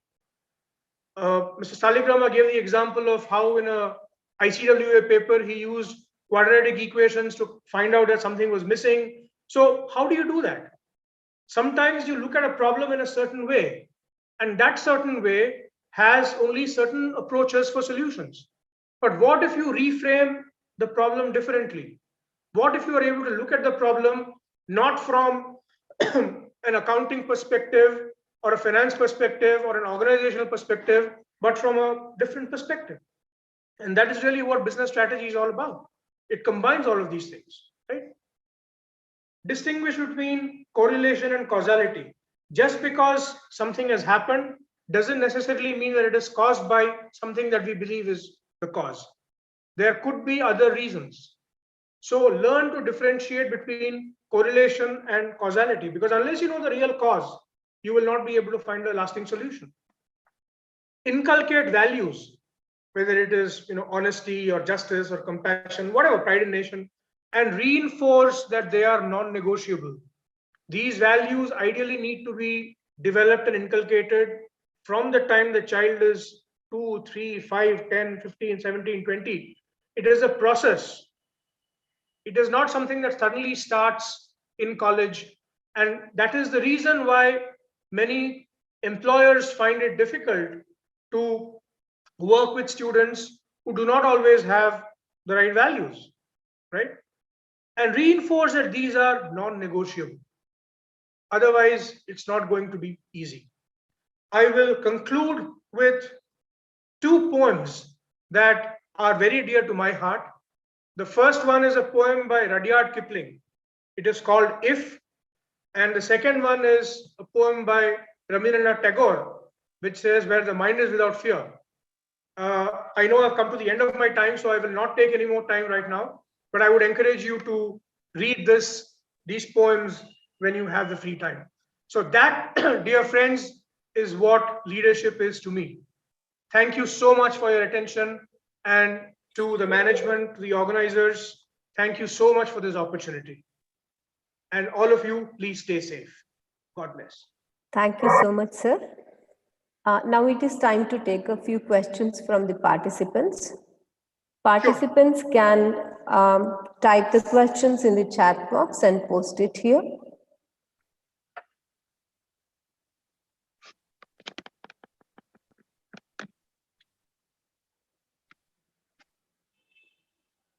I hope I was audible and the slides were visible throughout.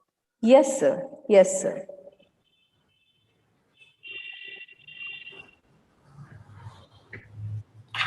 Please post your questions.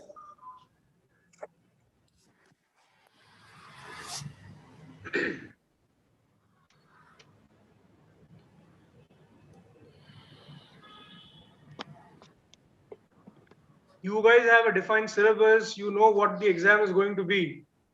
Think about me. The question could be anything, come from anywhere, right? So you're so much luckier than I am, guys.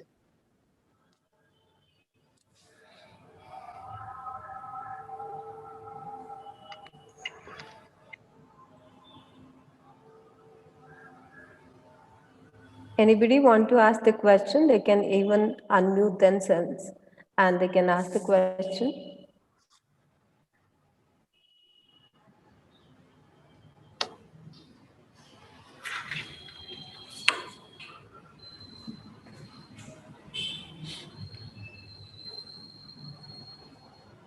No questions usually means only one of two things. Either the session was brilliant and everything was crystal clear, nobody has any questions at all. And let's not talk about the alternative.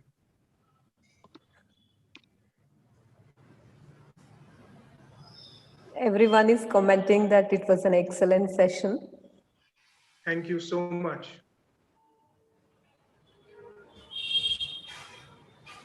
Good luck to all of you. I think the latter is true, what Sir told. One question, just see on the chat box.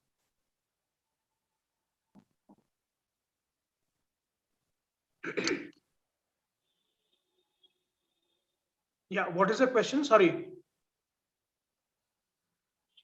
Is there a question? Yeah, by Dr. M. Karthik. Shall I read out the question? Please do. Yeah. Sir is asking, is leadership hereditary? Is leadership hereditary? Yeah. No, it's not, in my view. If it was hereditary, there would not be so many leadership programs, leadership coaches, leadership development initiatives, leadership institutes, and so many courses on leadership. Certain traits might be hereditary, but it is about the genotype and the phenotype. It's about the environment. It's about the upbringing. It's about what you as an individual want to learn and want to change. And these days, even genetics can be changed. So don't worry too much. Well said, sir. One more question is here from Nanda Kumar. Do you think the leader should first human and then leader? I'm sorry, is a human what? A leader should be first human and then leader? Absolutely. All of us are human beings first. And if we do not think of ourselves and other people around us as human beings, we can't be good leaders. Because that humanity and that compassion comes from being a human. What differentiates us from animals, other animals? It is supposedly the ability to discern between what is right and wrong, what is good and bad, what is truth and falsehood. That many of us have given up that ability is unfortunate, and that's a different story. But we have this ability, and as leaders, we must exercise it.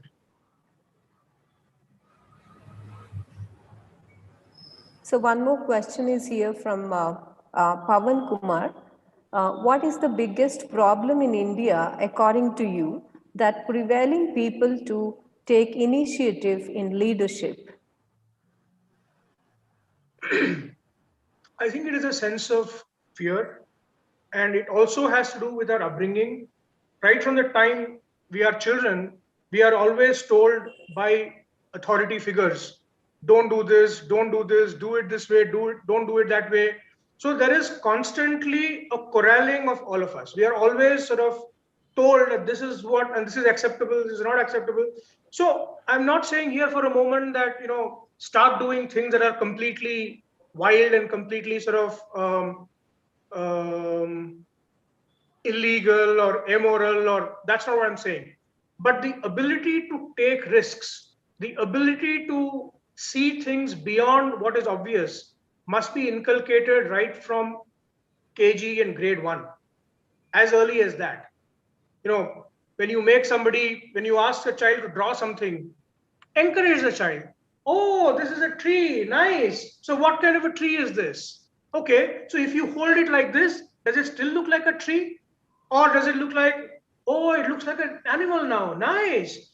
But what do we say? The tree, this looks like a tree. What kind of a tree is this? Have you ever seen a tree? Where is the trunk? Where is the root? Where is the leaf?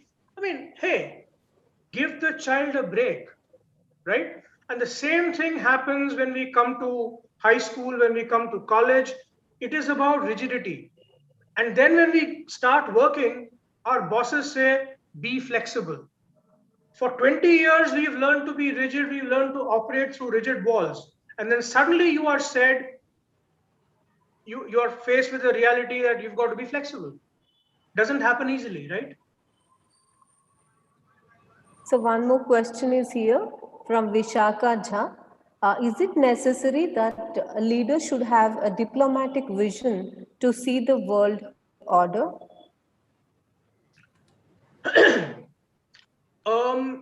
In the context of diplomacy or politics or global geopolitics, certainly yes. Because leadership is always in a context. If you are a business leader, excuse me, the effect of changing diplomatic ties between two countries will show in your business in terms of access to markets, non-tariff barriers like visa restrictions, or your inability to move people from India to those countries and so on. But you have to look at it from the perspective of what is it that those countries are looking for. For example, we always say that China has so and so desires, hegemony, and so on and so forth. But what is it that drives China? We should be able to analyze that. We should be able to figure out what it is. Similarly, China always looks at India in a certain way. So what is it that India is doing to give Chinese leaders that impression? And do we need to course correct? And also a related point is, we always expect others to change, but we need to be open and willing to change ourselves. You can't clap with just one hand, right? I hope that partially at least answers the question. Yes, sir. Here, rather, it is not a question. I think it's an opinion that is being shared by Dr. Arshad. A leader should be a visionary person, but sir, situation is otherwise everywhere.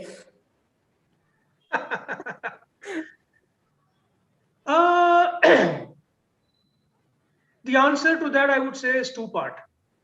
A, in some cases, the leaders in question are not able to do a good job of communicating that vision, are not able to, and therefore people are feeling this way. Or it could be that the vision itself is not right, because that is a vision of one individual or taken from one narrow perspective. It ignores the perspective of others. We spoke about this earlier in the session. A leader should be able to look at multiple perspectives. If you don't do that, then your vision is going to be half-baked or incomplete. If you look at, let's say I'm sitting on the 10th floor of a building. I open a window and look down, and there is somebody sitting on the ground floor exactly below me, same place, opens a window and looks out. They will see two different things. It is not as if the situation there is different, but the way you perceive it is different. And what leaders need to do is to bridge the gap between these different perceptions so that a common perception, a shared vision, a shared purpose is created. In the absence of that shared purpose, leaders will fail. I hope that answered Arshad's question. Yes. So one more question is here, and same thing, it is an opinion, I feel. Too much compulsion and oppression by the parents and also teachers, I think. I'm a parent, so I can probably share some of that. And in some ways, I suppose I'm a teacher as well. Many times, we as parents want to live our life through our children. I wasn't able to do this, and therefore, I want to make sure that you do this. There is a sense of vicarious pleasure that parents derive from what their children do. And many times it is out of fear, it is out of concern, it is out of love that we tell our children, don't do this, don't do that, do it this way, do this, do that. But what we don't understand or appreciate enough is that a 15-year-old child or a 20-year-old child is not the same as a 2 or 3-year-old child. That child, having lived for 15 years or 20 years, has many more experiences to draw from, has had the ability to form his or her own opinions and worldviews. So as parents and as teachers, we need to work with them and say, okay, why are you saying this? I'm saying this because of this. Okay, so what happens if you do this? What happens if you don't do that? But we don't have the patience. The short answer of most parents is, do it because I'm telling you to. Because I'm your dad. Because I'm your teacher. That is exactly one of those changes that I want our teachers to try and bring in their classrooms. Okay, you asked me this question. Why are you asking this question? What is the intent behind your question? Is it that you are facing something similar? If you remember, Mr. Saligrama also asked, example of a conflict. Are you facing a specific conflict that you have in mind? Or should I just make my assumptions? Good leaders probe. Good leaders ask questions. Because when you don't have information, there is a vacuum. And just as how air rushes in to fill a vacuum, assumptions rush in to fill vacuums. We make our own assumptions about things. Hopefully that answered the question. Thank you so much, sir. Leadership is lifting a person's vision to high standards, the rising of a person's performance to high standards, and the building of personality beyond limitations. If your actions inspire others to dream more, learn more, do more, and become more, you are a leader. John Quincy Adams. Now I call upon Bharat C., Assistant Professor, Department of Commerce and Management, to propose the vote of thanks. Sir? Thank you, ma'am. Good afternoon, all. A sign of a good leader is not how many followers you have, but how many leaders you create. Mahatma Gandhi. As we have come to an end of today's session, it's my pleasure to propose vote of thanks. I, on behalf of Shishatripuram College and on my personal behalf, I would like to thank today's resource person, Sri Anand Krishna, coach, corporate trainer, and content writer for providing his valuable inputs on constructing the persona of future leaders, crafting clear vision, leadership traits and competencies, and also throwing light on teachers' role in shaping future leaders. Thank you, sir. I would also like to thank the participants from various institutions across different states for actively participating in today's webinar and making it successful. Thank you all. Thank you, ma'am. Thank you all very much for the opportunity and your patient hearing. God bless. Sir. Stay safe. Thank you, sir. Thank you, Bharat. Thank you. Thank you, sir. I would now request Dr. Nandini Lakshmikant, Professor, Manipal Institute of Communication and co-founder, Rachayita Trust, to briefly give us the summary of the sessions held for both days. Ma'am?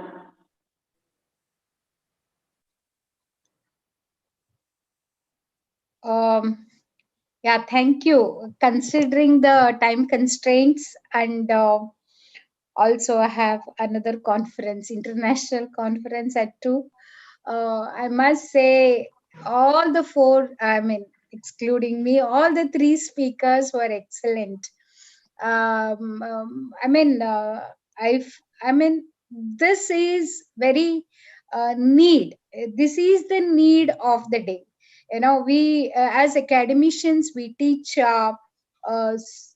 theoretically, that we provide the theoretical framework, we provide the models and all that, but a real training begins when we listen to the actual leaders in the from the industry and or the people who are working in that particular field. A communication teacher speaks about communication, a corporate trainer talks about leadership, and the leaders themselves speak about their problems and issues, how they have addressed. So, I mean, I will not detail again. It will look like a, you know, because every session has been reviewed and people have already talked. But one thing I will tell you: whether you want to be a leader, whether you are handling crisis, you are marketing, you are going to the top of your company. As we move to top of our company, we scale up. One thing is very important is honing your communication skills. It may look very, because as I always repeat this, the other half of the sentence which I have communicated belongs to you, not to me. So usually what happens, science students, commerce students, we develop the tendency of neglecting the language. We don't give our focus on our presentation skills, our language, because we are more interested in our balance sheet. We are more interested in the only if I am into marketing, then I will think, oh, I have to impress. See, communication should come to us as a natural aspect than as a trained person. Even our PowerPoint presentations or the body movement. I mean, one thing which I could not we could not handle in this particular seminar is the effective body language which we need to carry, the etiquettes of a leader, because nearly 70% of our communication skills are in our non-verbal. Even before I say something, already what is there in my mind is already interpreted by my listener. And then the sensitivity, of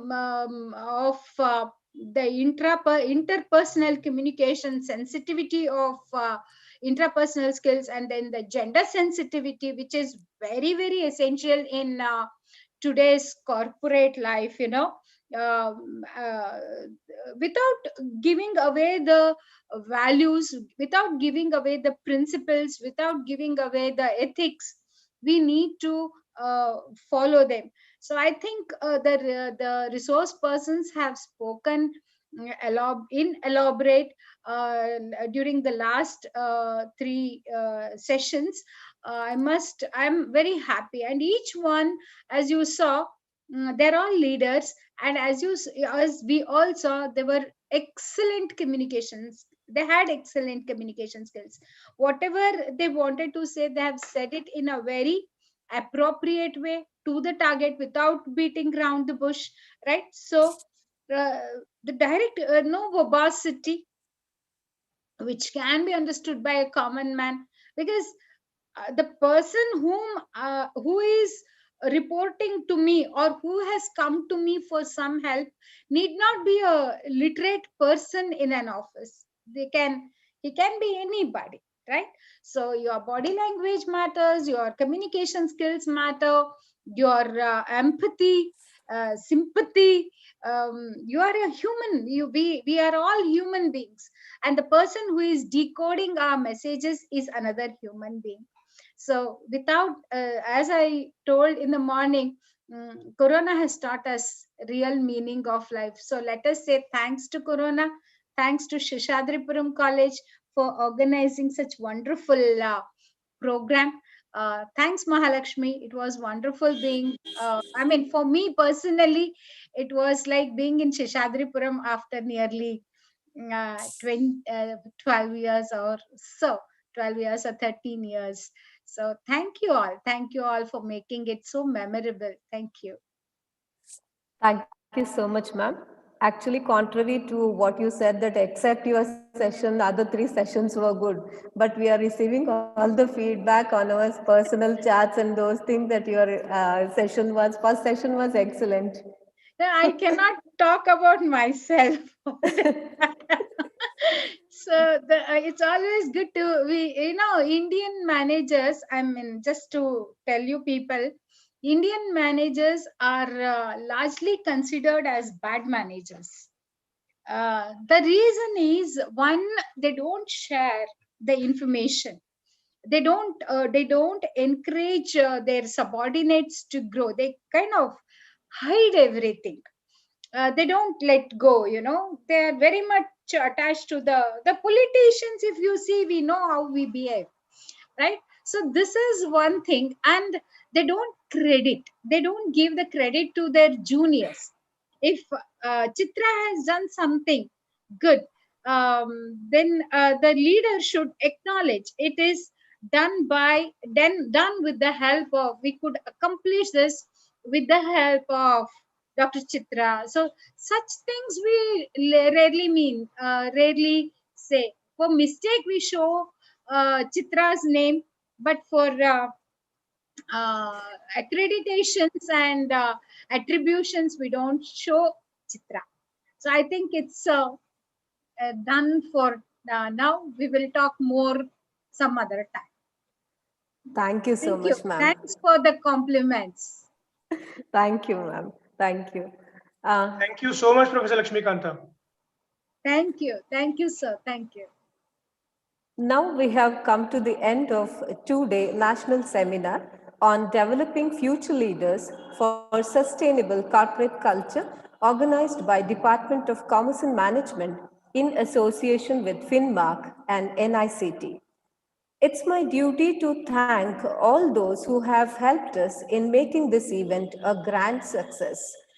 On behalf of Sheshadripuram Educational Trust, Sheshadripuram College, and the Department of Commerce and Management, I wholeheartedly thank Dr. Nandini Lakshmikant, who spoke on the theme Communication Skill Suitable for Corporate Culture for the wonderful session. Ma'am emphasized on key issues on increasing importance of corporate communication leading to effective collaboration in workplace culture. Beyond the fact that she was one of the resource persons, she had helped us from the very beginning of the program in each and every step. We are really very grateful to you, ma'am. Thank you very much. Thank you so much. Anything for Sheshadripuram. Thank you so much, ma'am. I would like to acknowledge my heartfelt gratitude to Sri D.V. Shastri, who spoke on the theme Lifelong Learning, the Essence of Individual and Organizational Excellence. Sir discussed on both individual context, such as individual success, deeply embedded life interest, etc., and organizational context, such as collective performance, organizational excellence, etc. Thank you, sir, for the thought-provoking session. I extend my sincere appreciation to Sri Ramesh Saligrama, sir, who spoke on the theme Leadership in Crisis. Sir discussed about various issues with realistic examples and how to manage the crisis. Thank you, sir, for throwing light on the very relevant and interesting session. I take this opportunity to thank Sri Anand Krishna, who spoke on the theme Constructing the Persona of Future Leaders. Sir discussed that leaders should have a vision, flexibility, and should be capable of prioritizing the strategies, etc. Thank you, sir, for sharing your ideas on this concept. I would like to thank our management for supporting us in every endeavors we do. I honestly express my gratitude to Nadoja Dr. Vudepi Krishna Sir, Honorary General Secretary, Sheshadripuram Educational Trust, for gracing the occasion and for the meaningful inaugural address. I thank Sir in his absentia. I express my sincere thanks to Sri M.S. Natraj Sir, Chairman, Gowning Council, Sheshadripuram College, for gracing the occasion and for presiding over the program during the inauguration. I thank Sir in his absentia. I extend my thanks to our beloved principal, Dr. Meera Hechen, who was with us in every step in shaping up this national seminar, and with her support, we could successfully conduct this event. Thank you, ma'am. I like to appreciate Dr. Bhargavi VR, Director, PG Department of Commerce, for being with us. Thank you, ma'am. I extend my heartfelt thanks to Dr. Mahalakshmi V, HOD, Department of Commerce and Management, who was instrumental in organizing this program and have put enormous efforts to make this event happen. Thank you so much, ma'am. Thank you. Thank you to all of you. Thank you to the resource person, Nandini. Mainly the credit goes to Nandini. Thank you, Nandini, for being with me in organizing this program from the very first day after expressing the intention of organizing the program. Thank you, Nandini. Thank you, Anand Kumar, sir. I said attribution, not so much. Little one. Thank Say you. Thank it's you. enough. Thank you, ma'am. I take this opportunity to extend my thanks to Professor Kalanaik, Coordinator BBA, for being with us and guiding us throughout the event. Thank you, sir. I would like to thank Assistant Professor Raghavendra S., Coordinator IQAC, for being with us. Thank you, sir. In this occasion, I would like to thank Srimati Savita Bai, Office Superintendent, Sheshadripuram College, for her extended support for the event and all the non-teaching staff for helping us. Thank you, ma'am. All the heads of the institutions, heads of the departments, academicians from Sheshadripuram group of institutions and various other colleges across the country are present virtually in this seminar. This program would not have been successful without your presence and active participation. Thank you. Very importantly, the faculties of Department of Commerce and Management have put in their hard efforts from a long time to organize this seminar. Thank you all. Myself, Dr. Chitra Shashidhar, signing off. Stay safe and have a nice day. Thanks again. Thank you. It was good.